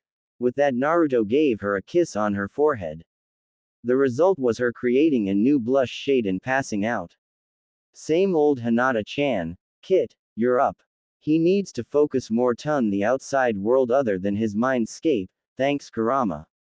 Kenshin called out HTE next two combatants. May Naruto Uzumaki Namikaze of Uzushio and Yuaku Kaori of Kiri please come down to area for the next fight. Both fighters arrived, but something was off about Naruto's opponent. She had a strange scent to her, a pleasant one, but strange. What else was strange was her battle outfit, if that was what you wanted to call it. Yuaku was around 17, with dirt blonde hair, hazel eyes and wore a two-piece, navy blue, skin-tight suit, which revealed all of her feminine curves well, imagine Zero Suit Samus. Kenshin began the match. Begin. The moment the match began, Yuaku made a tiger seal. Suddenly, Naruto smelled a strong, pleasant scent. Another thing was that his heart was pumping and his opponent was very appealing to him. Kit. Snap out of it. Stop smelling from your nose and do what I tell you. The nine-tailed fox gave Naruto instructions. He began to stagger to his opponent. She pulled his face close to hers, and when they were close enough, Yuaku had a kunai ready. 3, 2, 1 inch. She went for the stab, but the blonde boy caught her hand and spoke. I see. You use jutsu that controls a person's pheromones against them to put them into a trance. Clever, but it relies on scent only. Naruto touched one of the seals on his arm, which only appeared when chakra was applied, and pulled out one of the demon's bane. Now you can retaliate and I skewer you, or you can give up the match and I don't spend time cleaning blood of my sword. Naruto told the hazel-eyed girl. Proctor, I forfeit. As Naruto returned, he was congratulated by all of his friends. Nice one Ne-san, good strategy Naruto-san, good tactics Naruto-kun. 65 minutes later. The compliments continued. Pretty soon the matches were finished. More ties than wins. At the end Kenshin announced, alright, great prelims. You will find out your opponents for the final round tomorrow, then you will have 1 month to train. Have a good day. The red-headed proctor disappeared in a swirl of water. So Hinata-chan, was wondering if you would like TT to go on a, shush, I would love to. Pick me up tonight at 8:35. Okay. Bye Hinata-chan, bye Naru-kun. As soon as Hinata went back to her hotel, Naruto was jumping up and down, constantly saying, I got a date with Hinata. In a sing-song voice.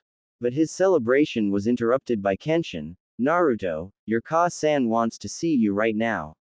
Naruto followed his scarred uncle to the Uzumaki building with Masami, where his Ka-san's shadow clones were doing the paperwork for her. Oh, how perfect and simple it was. Naruto, there is something that all of us need to show you. We will have to take it outside. The family of Uzumaki, Shushine training field. Kenshin had a strange white and sliver ornate gauntlet and dagger. He simply spoke, Verto, he struck the dagger through the opening on the gauntlet, a symbol glowed. A circle with rune symbols surrounded Kenshin, an armored figure shadowed behind him and fused with him. When the energy surge was done, in Kenshin's place stood a 7-meter knight with white and blue armor, a large shield and sword. What the hell? Naruto and Masami both yelled at the same time. Don't worry, that is Kenshin's night whistle. The Uzumaki clan is special not only because of their art of fuinjutsu, kenjutsu, or lifespan, but also the ability to become pack makers. Whenever a new Uzumaki comes of worthiness, a new item appears at the Uzushio altar. Then we fuse with these knights if they accept us, and we are allowed to use their power.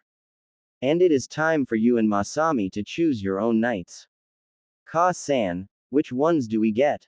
Masami excitedly inquired. Kushina answered, for you Masami, you have been chosen by Divina's the Black Knighter, Ebonwings. Grab the sword and repeat after me. But before you do, take around 30 steps back. Masami did as she was told and repeat what Kushina told her. She began to chant, O Dinivas, deliverer of dark and dread, ruler of the ancient shadow, grant me your power. Verto. Masami was surrounded by black energy from the large black sword. Soon a 5.8 meters figure emerged.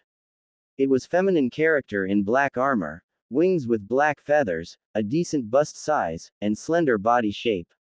Her head was of a hawk and the sword she held was crossed between a lance and a blade. Cool, the figure spoke with a light, but ancient, echo-ish voice. Now to turn back, just think of your human form, Kenshin told her. In a small burst of dark energy she was back to normal.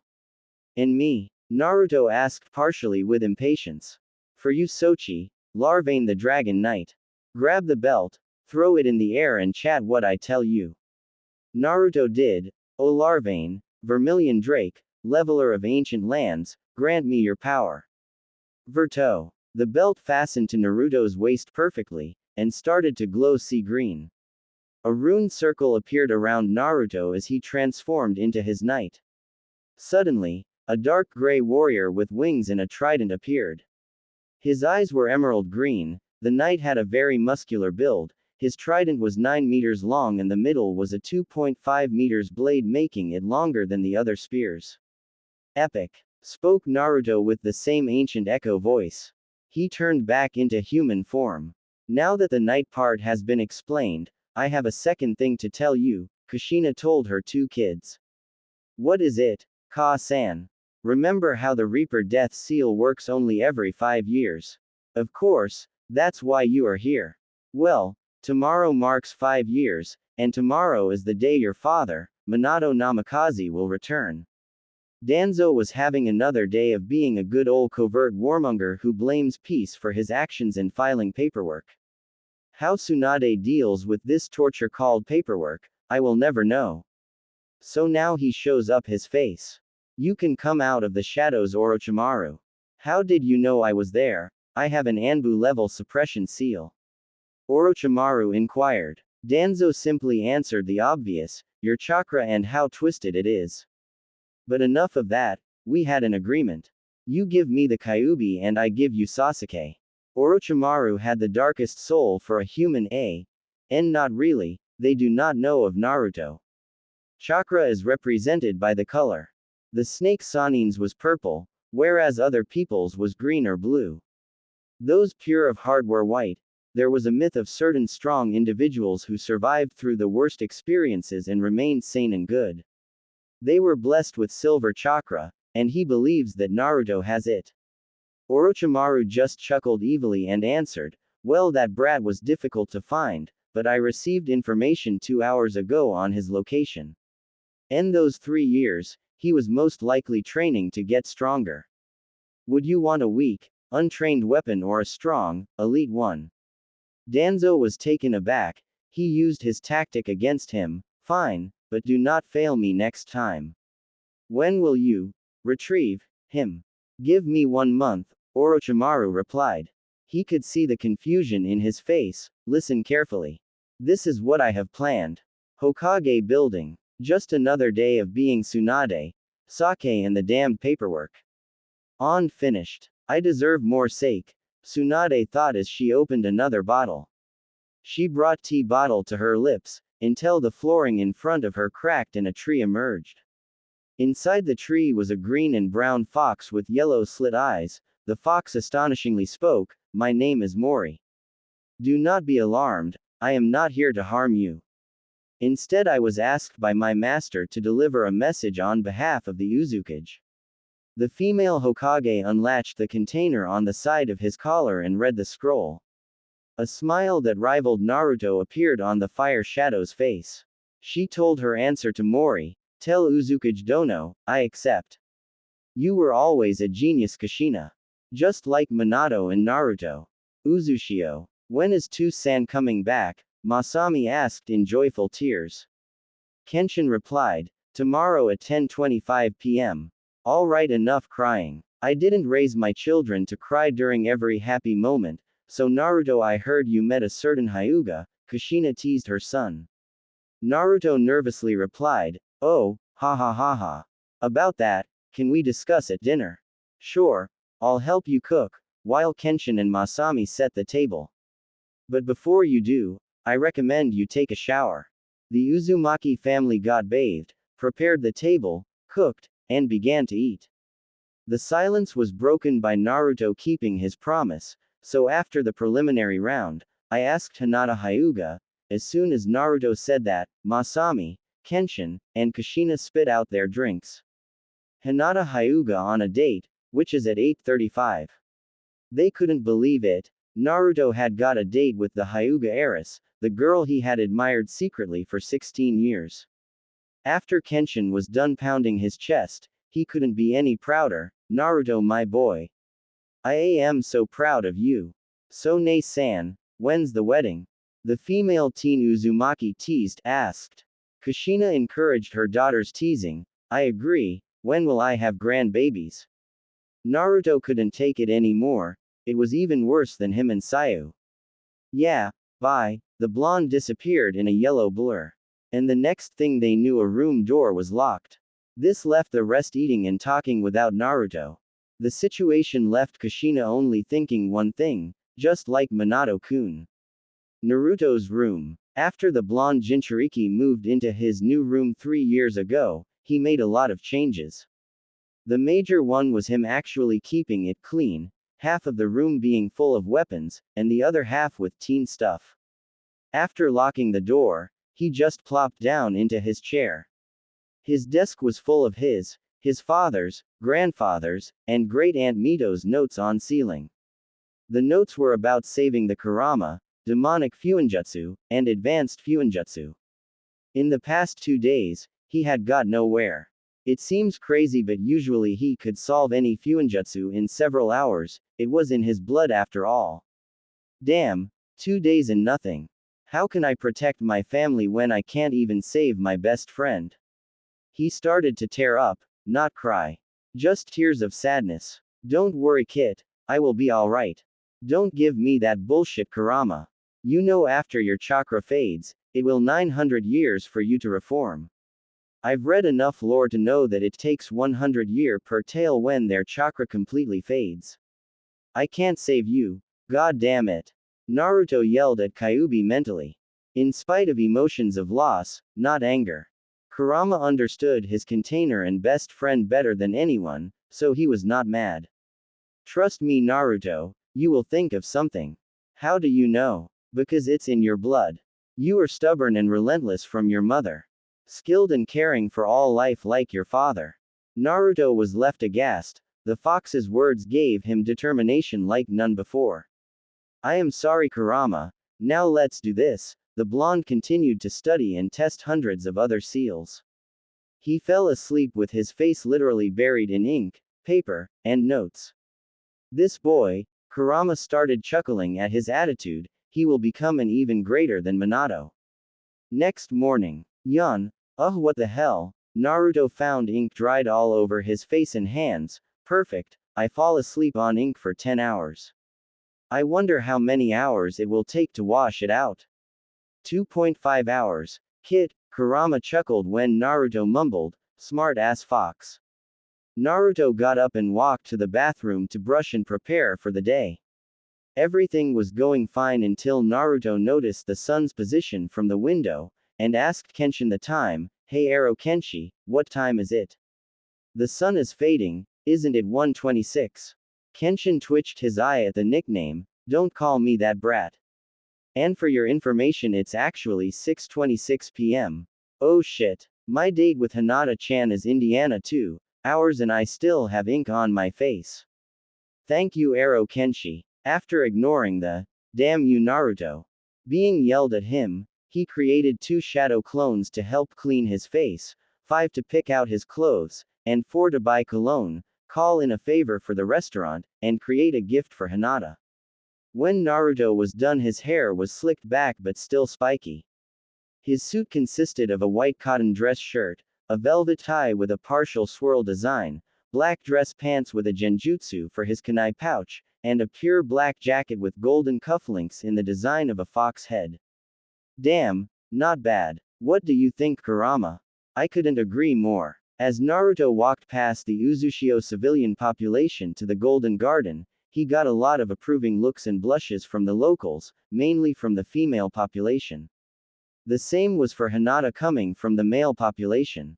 They were certain sighs of disappointment that both were taken once Naruto took her hand.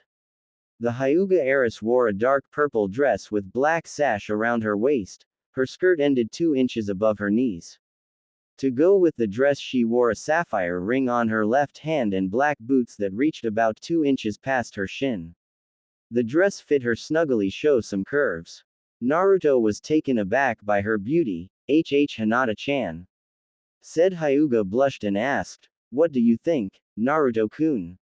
The equally blushed Uzumaki replied, you are prettier than any woman I have ever met or will meet. So shall we enter? In response, Hinata grabbed Naruto's arm and tilted her head against it. The teen couple walked through the revolving doors to the reservation desk. Table for 2 under Uzumaki. Follow me, Uzumaki-sama. Naruto and Hinata followed the waiter to their table. The table was a decent-sized, circular table with white cloth, a romantic fire-lit candle, and yes, folded napkins. The scenery was classic from the traditional paintings, yet romantic from the violin music and lighting. After around 2 minutes, a waitress approached to their table. Hello, my name is. Naruto realized who it was and interrupted. Sayu, Naruto. What are you doing here? What are you doing here? Date work, both told each other in sync. When they were clear away from sync, they continued their answers. Naruto went first. I'm on a date with Hinata, said Hyuga waved high. Then Sayu replied, niece, I work here every Saturday, so I can keep my life from completely being taken over by shinobi work. There was an awkward silence for around 3 minutes. Sayu did her job, so my name is Sayu and tonight I will be your waitress. May I have your orders? Hinata spoke, yes, I will have the tonkatsu with light sake. Then Naruto told his mint green-haired friend his order, I will have fish yakisoba with light sake also. Sayu collected their menus and left to tell the chefs. As she left, Hinata teased Naruto, what, no ramen? I switched my diet. Ramen 24/7 isn't really healthy, Naruto informed his girlfriend. Naruto-kun, can I ask you something? Fire away. How did you survive the Chidori? I read the med report, the Chidori pierced through your lung, several arteries, and veins. From the amount of blood, you should have died, no offense. Naruto hung his head down for a few seconds. There is something, know a lot of things I must tell you. Naruto began to tell his story about the beatings, Kurama, Kenshin, and Uzushio. Hinata could barely hold back the tears in her eyes, eventually they came out. Naruto wiped them away.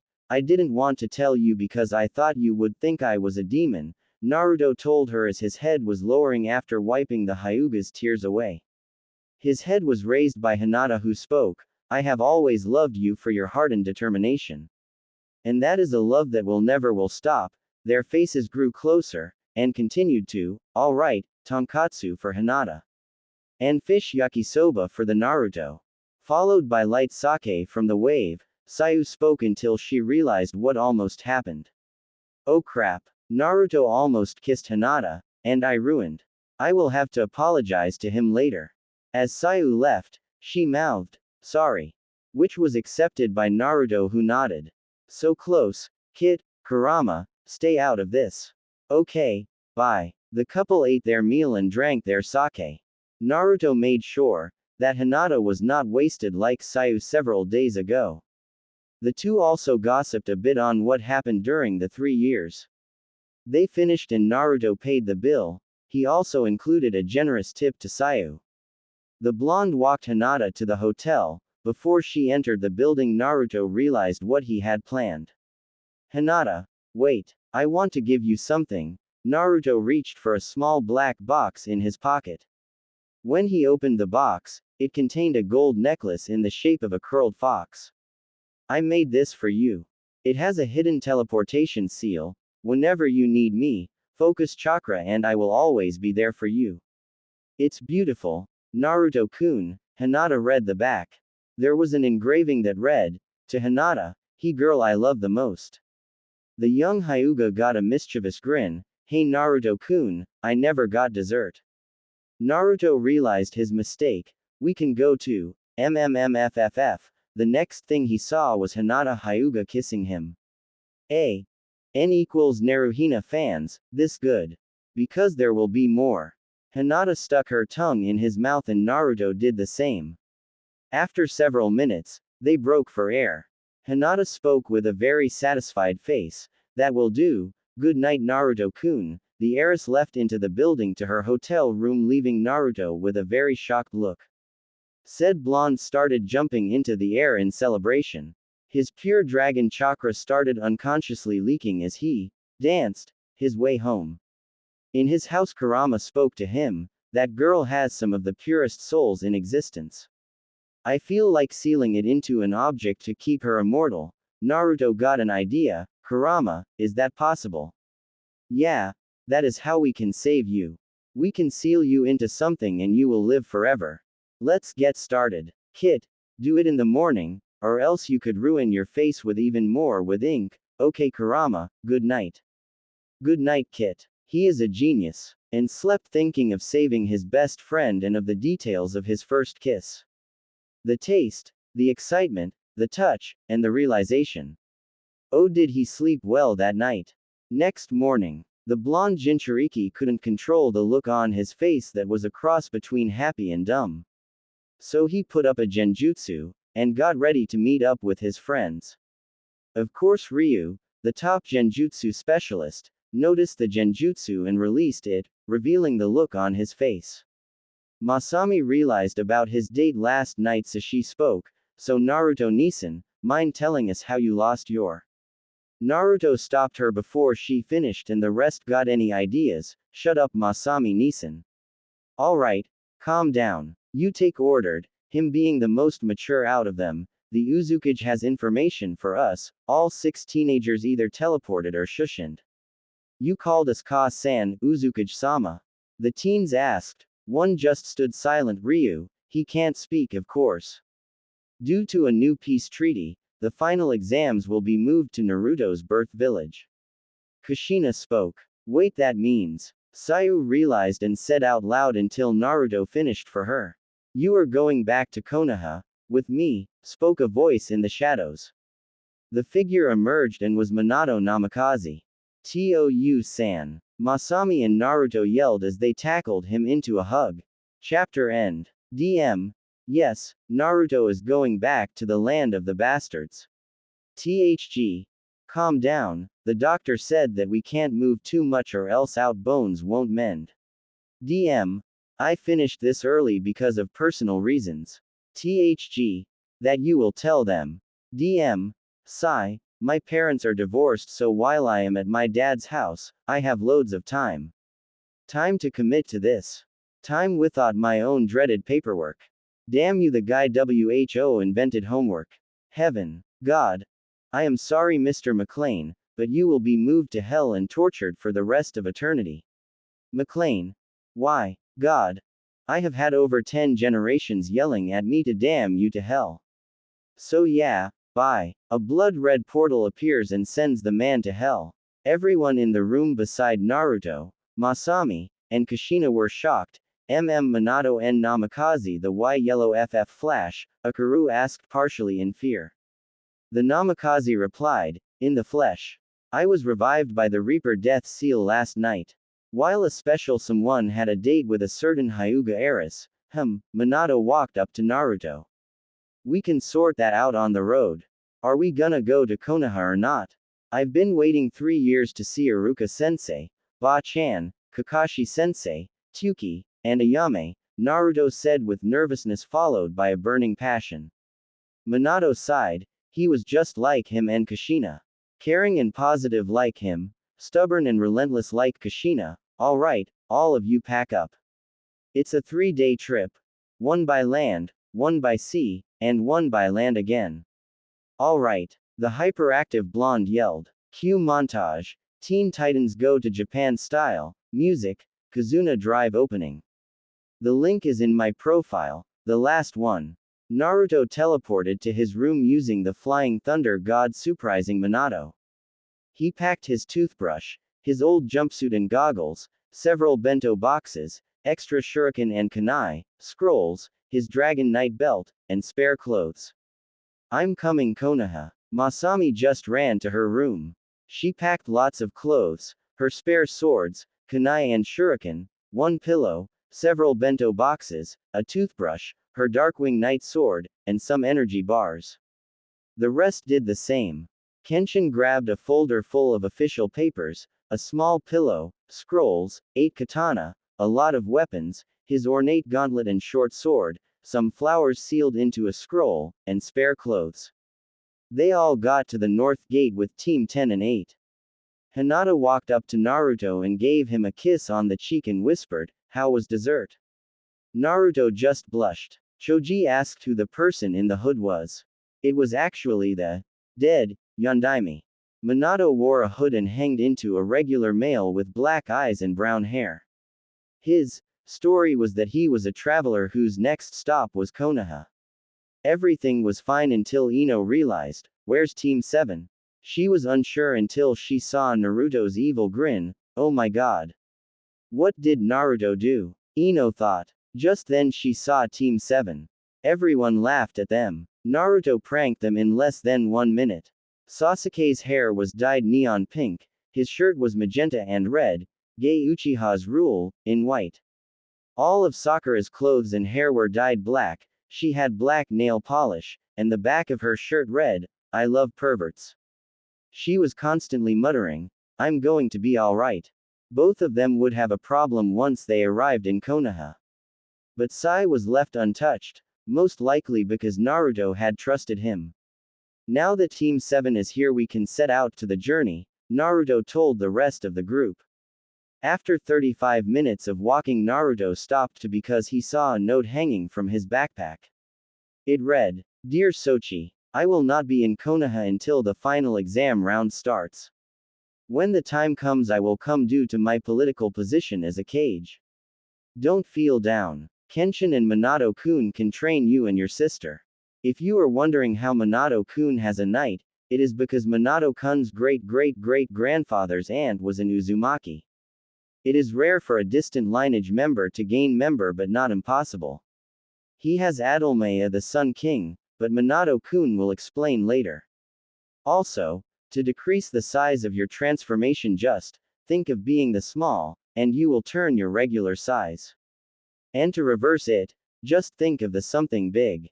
Remember, the knights have their own spirit, communicate with them mentally. They will help you. Share this with Masami and Masami alone. Kenshin and Minato-kun already know. Good luck. Love. Ka-san. Naruto smiled and showed the note to Masami, who her brother. Thank you, Naruto ni-san. Naruto just politely replied, "No problem, Imouto." He ruffled her crimson hair and was playfully punched on the arm. Naruto caught up with Hinata and talked with her. So about last night, what about it, Naruto-kun? It was amazing, yes, but there is something I never got to tell you, and I can't tell you yet. Because you wouldn't believe me. So I will show, but not now. Soon. The Hyuga heiress just pouted like a child. The two continued to talk as a couple. Their conversation included talk about techniques, family, Konoha, and their future. Hinata never felt so happy in her life. She didn't have to observe Naruto from a distance anymore. She could talk to him, occasionally getting blushes and rarely fainting. And the best part about it was that she had 3 days with Naruto alone. Little did people know, but Hinata had a secret perverted side just like her mother. The group's journey continued for about 5 hours until an ambush by 40 or so bandits. Naruto, Masami, Kenshin, Ryu, Akaru, Sayu, and Utake all thought the same thing evilly. Thank you, Kami, for this gift of bloodlust. Kenshin made 12 hand seals that Naruto had seen once only 12 years ago. When he was done, he spoke, "Uzumaki art, Shinigami judgment." This time Naruto saw his eyes. His sclera turned black, his pupil and iris became pure white with a black 4-pointed star. In his vision, all the bandits became highlighted in red, and Kenshin got quick memories of all the wrong they had done. Except for one who was highlighted in yellow. When his eyes returned to normal, Kenshin yelled, "Kill them all. Leave the short one with brown eyes and black ponytail alive, or I will kill you personally in the most painful way possible." The Uzushio and Konoha nins understood and attacked the rest. Ino, Choji, and Shikamaru were doing their regular, Ino Shika Cho, tactic. Hinata was using her Iwa Juken, Shino was feeding his hive, and Kiba was shredding them with Akamaru. Sai just sat down and made ink beasts. Sasuke pierced every bandit he saw with Chidori, but Sakura was frozen when she killed her first bandit. At the sight of blood, she began to shake and paralyze. A tall and large bandit came up behind her with a knife, attempting to stab her. He was 2 inches away until his arm was sliced off by a red and black sword with a demon look to it. It was Naruto, who literally flashed all over the place, chopping, slashing, shredding, and overall destroying every bandit he saw. When a certain range of thugs was removed from existence, he walked up to Sakura, slapped her, and yelled, "Get a grip. You're a shinobi, so get your shit together." Sakura got up and fought, but didn't kill. Moving on, Masami and were flooding the place with A-rank water jutsu. Ryu captured the rogues in painful genjutsu while Naruto, Kenshin, and Utake killed them. Akaru used his acid style to get rid of all the bodies on the ground. Minato just stood there. Pretty soon, it seemed as if nothing had transpired there. They all walked up to the boy Kenshin had told to leave alive. Kenshin walked up to him and said politely, "It's alright, we not gonna hurt you. Tell us your name, and why you are here." The boy replied, "My name is Idate Morino, I was originally a Konoha genin, but my sensei tricked me to stealing the Nadime's Thunder Spirit sword. My brotair found me and was tortured and left for dead by my sene. Next thing I know, I am a rogue shinobi. To survive I joined the bandits, but I didn't enjoy it." Something in Naruto's head clicked and he asked, "Morino? As in Ibiki Morino?" "Yes, he was my brother. He died in a fire after he was tortured by Aoi, my sensei. He's still alive and an interrogator in Konoha.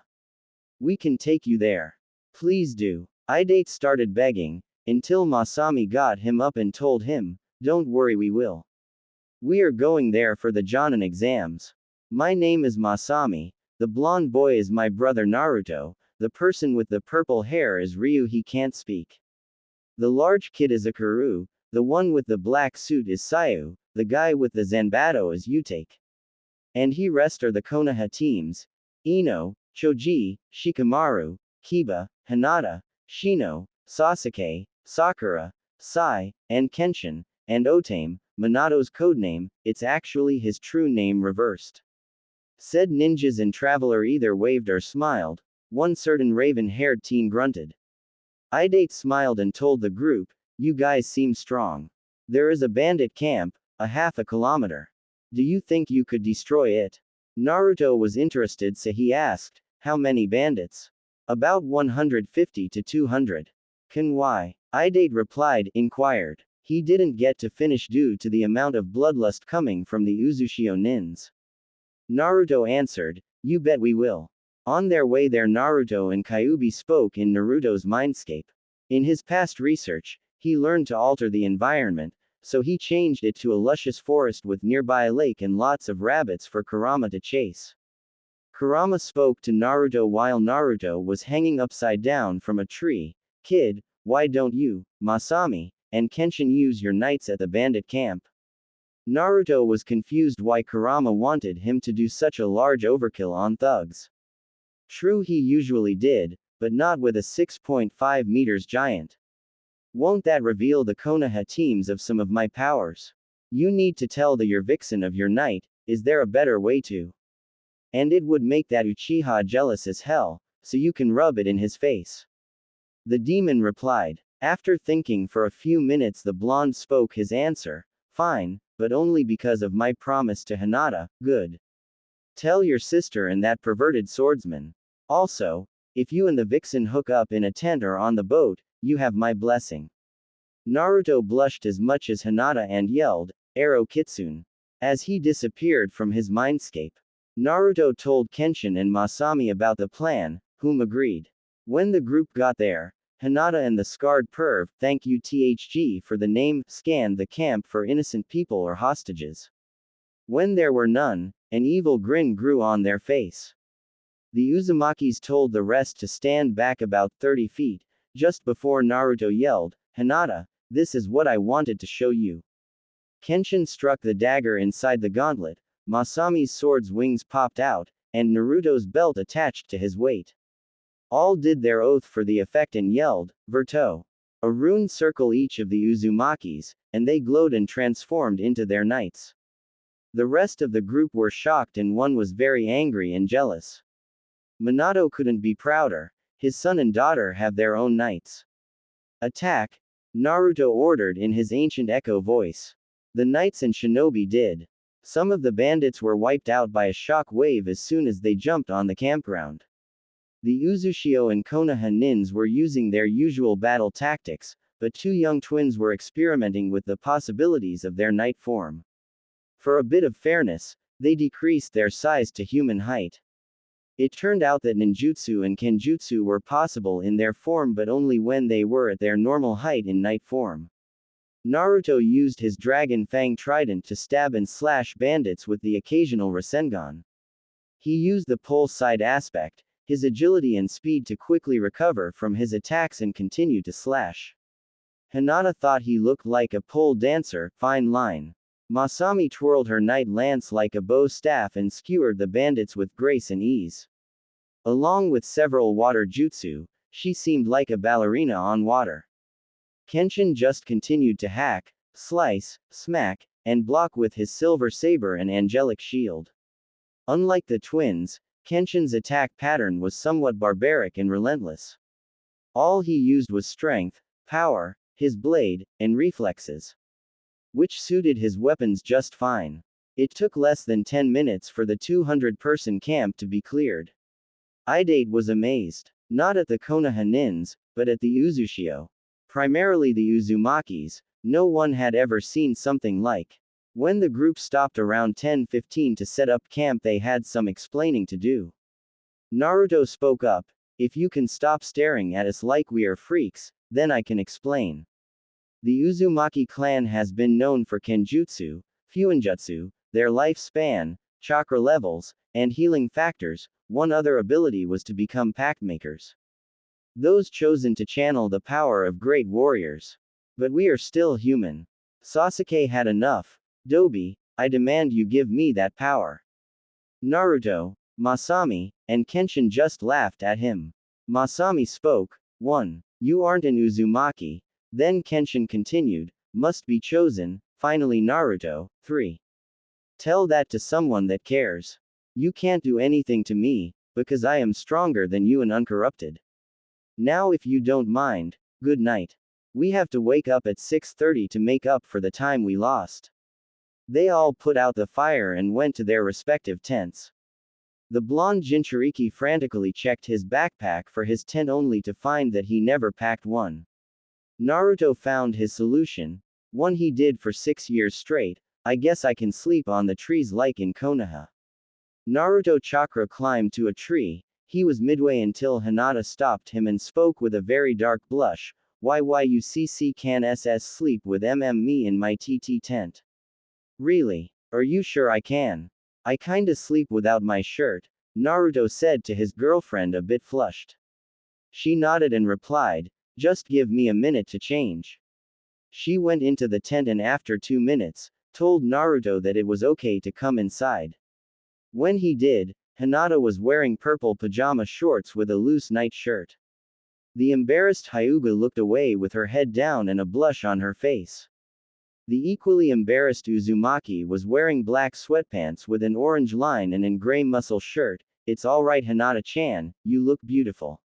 The couple got settled into their sleeping bags. Good night, Hinata-chan. Naruto kissed her and fell asleep. The entire time Hinata thought one thing, squeal, Naruto-kun actually kissed me without me kissing him. Soon they both fell asleep. The next morning, Naruto's eyes peacefully awoke. He felt something soft and warm on his chest. He looked down to see the sleeping face of Hinata Hyuga. Who did you expect, Ino? As he slowly got up, the lavender-haired girl did too. Good morning Hinata-chan, said teenager opened her eyes to see her body over Naruto's and her face on his muscular chest. His figure was not ripped like a steroid freak, but he was muscular for his age with a six-pack. Suddenly a camera flashed, and behind the camera flash was Masami Uzumaki. Both Naruto and Hinata got up and chased the female Uzumaki. Naruto kept yelling, Imouto, if I don't catch you, I swear to Kami I will prank you harder than I did to Tsurujiji. Around 3 hours later, the camera was destroyed, the couple were blushing, but everyone was on the road. The blonde Jinchuri and lavender heiress both thought, this is gonna be a long trip. Chapter end. Important message, read below. DM. Damn, so much typing for me. This chapter was mainly for character development, romance, and bashing with a hint of action. Oh by the way, these are the finals. Naruto vs. Utake. Sasuke vs. Masami. Hinata vs. Sayu. Shino vs. Akuru. Shikamaru vs. Tayamo. I chose these for, in order, the ultimate swordsman in Uzushio, major kicking and revenge, blame THG for this one, acid user vs. acid bug user, Distant clan battle. It was another day in Konoha for Tsunade. The civilian council was bitching, sake was being drunk more than it could be bought, paperwork from hell was being finished, etc. She didn't want to admit it, but when Konoha's economy went down, they started to get some sense knocked into them. Some, not a lot. The Hokage didn't have to worry about anything for the rest of the day. Why? Because today was the day Naruto was going to return to Konoha. The busty blonde had waited years for this moment, so once an Anbu told her of Konoha's Jonin test candidate's return, she was ecstatic. Enough so that she shushined to the west gate. Iruka was walking around as usual, remembering his times with Naruto until he saw Konohamaru running towards the west gate. The boy just stopped to tell Iruka the news, then ran off. The boss is here. 15 seconds later, Iruka was running with Konohamaru to the gate. Kakashi noticed all the commotion while he was with Kurenai, Asuma, Anko, Azuki, Genma, and Guy. So he followed the teacher and student. Soon, so did the rest of the Jonin Anbu.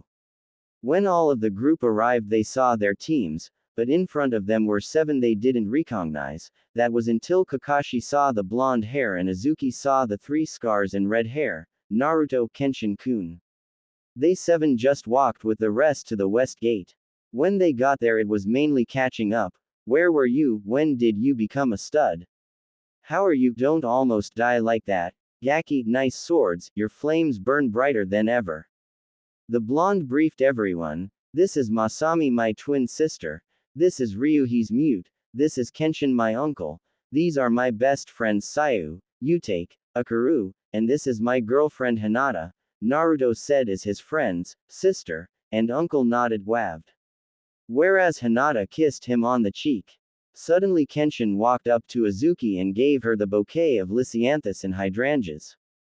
In return she slapped him. That was for almost dying on me. Then she kissed him. When they parted, she spoke. That was for coming back, Kenshin-kun. I heard about Hayate. Don't worry. When I find that I was shinobi, I will make sure they wished their mother never opened her legs. A.N. Furious 7 reference for the win. Suddenly and Anbu arrived. The Hokage, ninja and civilian council request your presence. They followed the Anbu to the meeting room.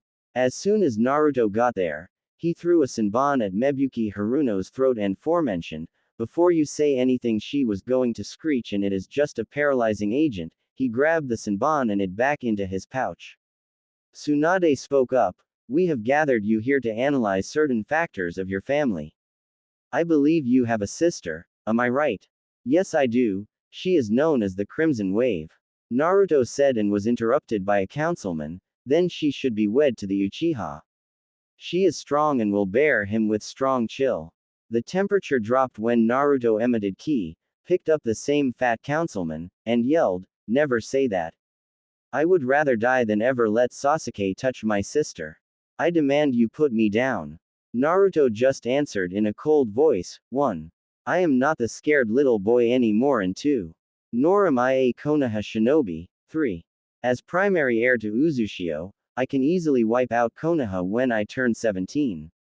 4. I will drop you, but only because of our peace treaty in 5 weeks.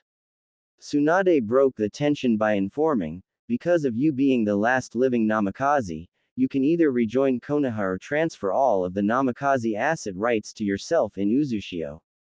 The Jinchuriki dropped the fat civilian and thought for a moment, then said his answer, sorry Hokage Dono, but I am staying where I belong. Plus I have a clan to revive. At this the civilian council, Danzo, Homura, and Kaharu grinned until, with a girl I love and only her. I don't want you sending whores after me, so I Konoha can have super soldiers. Okay. We respect your decision. And there are 2 things that are rightfully yours, Tsunade informed and gave him the Shadaime's necklace and his slashed Konoha forehead protector. Naruto put on the necklace and put his headband in his pouch. Thank you Hokage-sama. With that Naruto and Masami left, and Kenshin was left in the room. The council grinned at him. He just grabbed his sword and halfway yelled, you bastards better not even think about me helping you. I have my own girlfriend and I love her very much, so go to hell. He cyclone shushined out of the room. Danzo kept thinking, such power. I must have them en route. When Kenshin caught up with Masami, she was worried and sweating. What happened? Naruto Nissen just ran away. I lost him. Where could he be? Kenshin was unsure. I'm not sure. I haven't been to Konoha in 16 years. Just then Hinata appeared and quietly spoke, I know where he is. The trio found him on Hokage Mountain, sitting on the Minato Namikaze's head. He just faced the village and spoke to his girlfriends, sister, and uncle without facing them. I used to always come here 3 years. It just felt right, and now I know I always sat on my father's hair. Masami inquired him, what's wrong Nissen? He just got up and said, everything is wrong. The village, my past, my life, these bastards treated me like a demon throughout my life, and now they come begging back at me.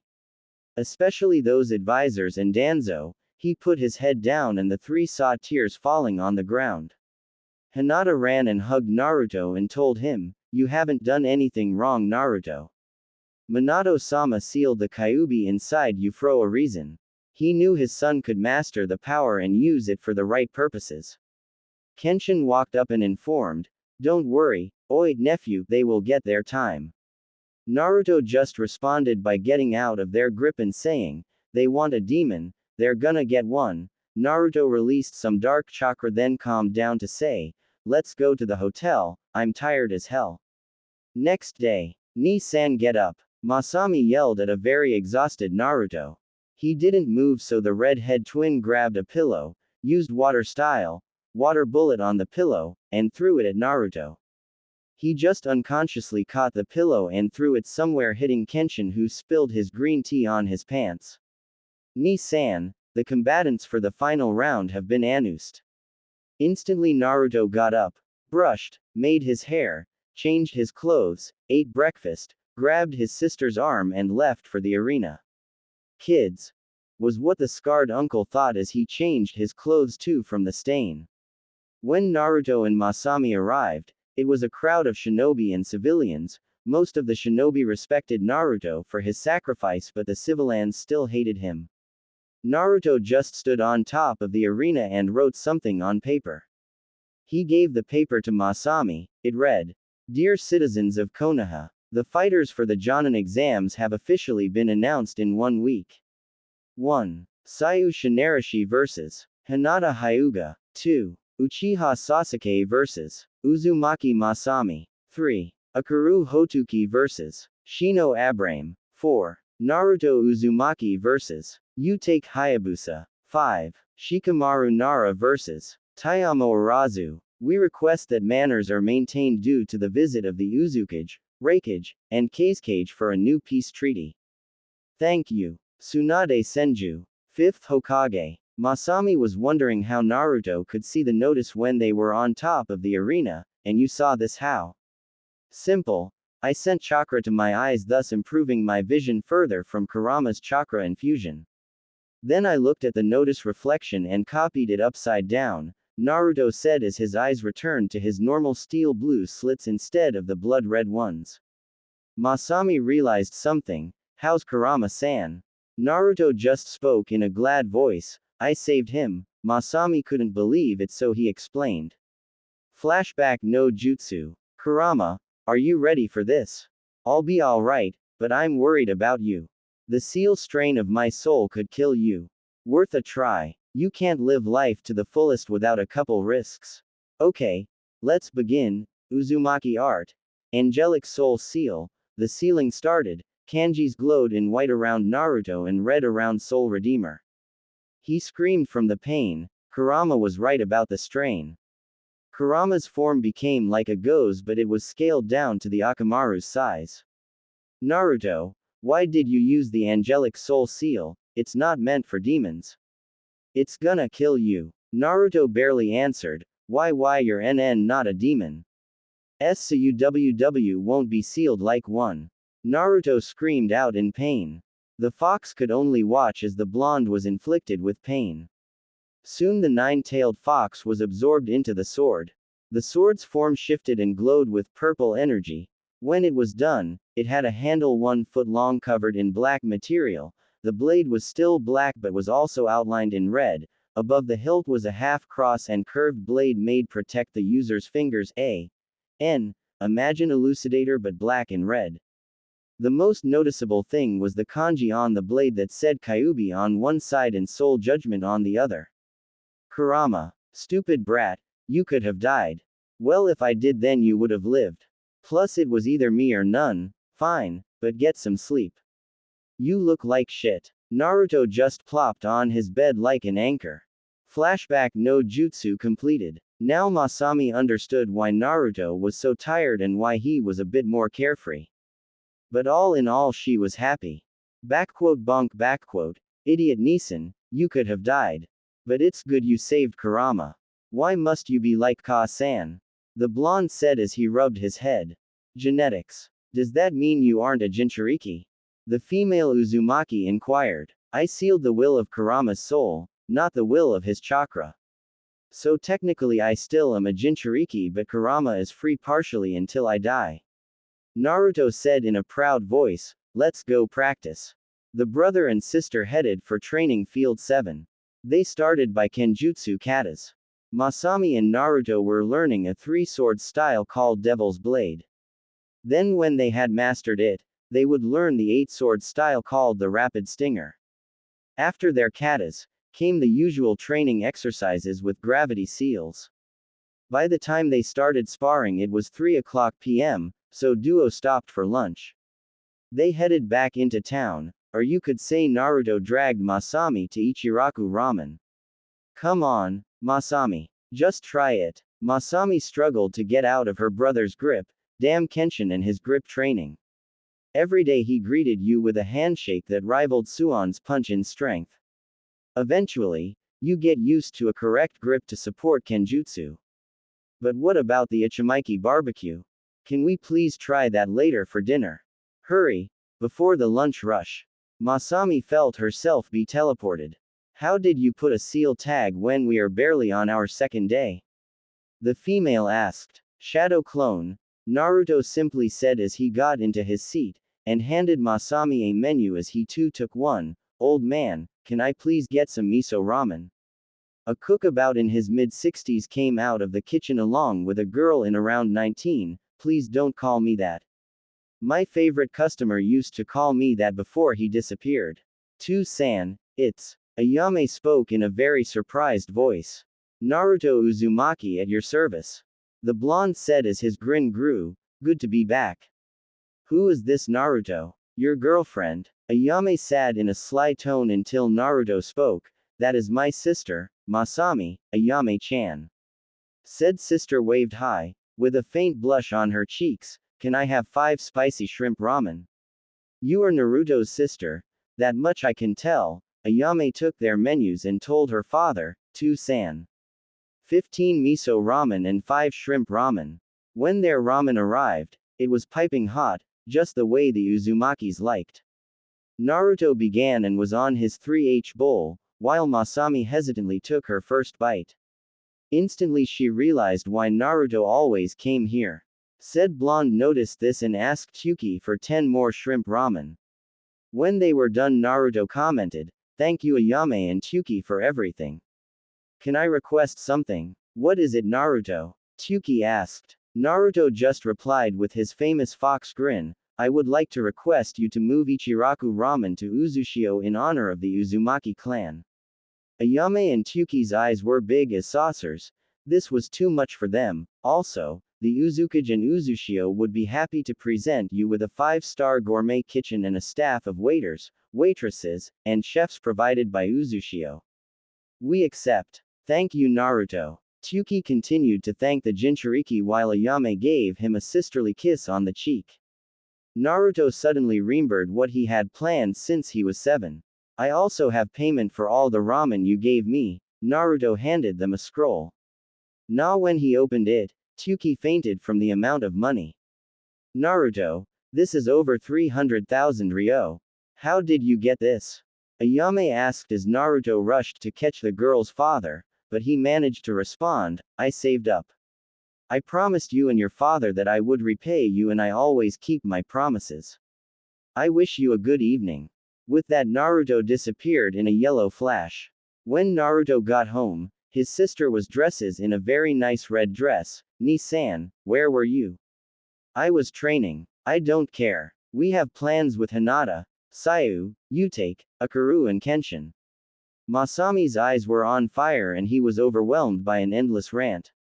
Imouto. I'm just wearing a henge, release. Naruto transformed from a sweaty training suit to a classy, tuxedo blonde with gelled back hair, and gold cufflinks, so, ready. The red-head female just smiled and spoke as she grabbed Naruto's arm and walked outside. Okay, but you're paying. Damn you, Akaru. Next morning, 6 days later. Kit, the match is in 1 hour. Get your out of bed and go get ready. Your sister and uncle left 45 minutes ago. The Kyuubi shouted at Naruto, whose eyes opened pure crimson and he was a blur of red, black, and yellow as he got ready. He was wearing his usual shinobi outfit, but on his right bicep was his Uzu headband, due to him wearing his Konoha one on his forehead to signify his anger towards Konoha. Not bad. This is something I should have done long ago. Careful with that chaos chakra, Kurama warned him. Naruto might literally kill himself if he doesn't calm down. Even a shinobi must know his limits to surpass them. Okay, let's go. Naruto yelled and he ran with speed enough to make the raikage. Jealous. Midway, his body bursted with red lightning. Imagine reverse flash, because respectfully I think red lightning is cooler than yellow. The crimson speed seal worked. Naruto thought as Chibi Naruto did his happy dance in the mindscape, causing Kurama to anime fall. He ran with such speed, Naruto was there in less than 25 seconds. When he arrived, ran in circles to make a cloud of smoke. Suddenly a pillar for fire erupted and of it was Naruto standing on Gamabunta. Gaara was Steok just like every day, but he was relieved Naruto was safe in here for the Jonin exams for him to view Naruto's growth. Kushina was pleased with Naruto's choice of headband placement. The raikage freaked out when he saw the yellow flash using his speed technique. He got up and yelled, "How the hell are you still alive and how do you know my jutsu?" Naruto just calmly dispelled Gamabunta and yelled back, "Right family but wrong generation. And as for the red lightning, it is my crimson speed seal. Otherwise, hello, my name is Naruto Uzumaki Namikaze and let's get this party started." Most of the travelers and shinobi from foreign villages cheered because they recognized him as the Crimson Cyclone. But the villagers from Konoha tried to boo, but they found demonic ki directed precisely at them. Gemna appeared and Naruto leapt into his seat. "May I have your attention? Can Hinata Hyuga and Sayu Shinarshi please come to the field for the first fight?" Both combatants came to the field in an instant. 3.2.1 Fight. Hinata activated her Byakugan and Sayu quickly weaved seals. Water style. Dragon bullet. Sayu shot small pellets of water at Hinata, who used her Mizujuken to gather all of the water-infused chakra and redirect it back at her. Thankfully it was a single projectile, so Sayu managed to dodge. Hinata ran at Sayu with a kunai in her hand ready to throw. At a range of 2 feet, Hinata threw it at Sayu's feet. Sayu looked down to avoid the hit, which gave Hinata an opening. The Hyuga swiftly punched Sayu in her sternum, effectively knocking the wind out of her and pushing her back 17 feet. "Shit, that hurt. I don't think my ribcage can stand another hit like that," Sayu thought as she barely regained the oxygen she lost. "This is my last chance, otherwise I'll pass out from chakra exhaustion." Water style. Shark tsunami. The water level started to rise up to 6.5 feet. The crowd thanked the builder who chose to build the crowd seating area 7 feet above the battlefield. Along with the water level, sharks started to form. It may not seem like it, but she was freaking out. Her mind was flooded with panic, but she realized an answer. As the water and sharks headed for her, she used her Iwa Juken to create a thick fracture in the ground, which caused all the water to empty into the fissures. The sharks poofed away and Sayu passed out from chakra exhaustion. Winner. Hinata Hyuga. The crowd started to clap and cheer loudly. Hiyashi was proud beyond comprehension. The crowd quieted down and Sayu was taken to the medical bay. May Masami Uzumaki and Sasuke Uchiha please come down to the field.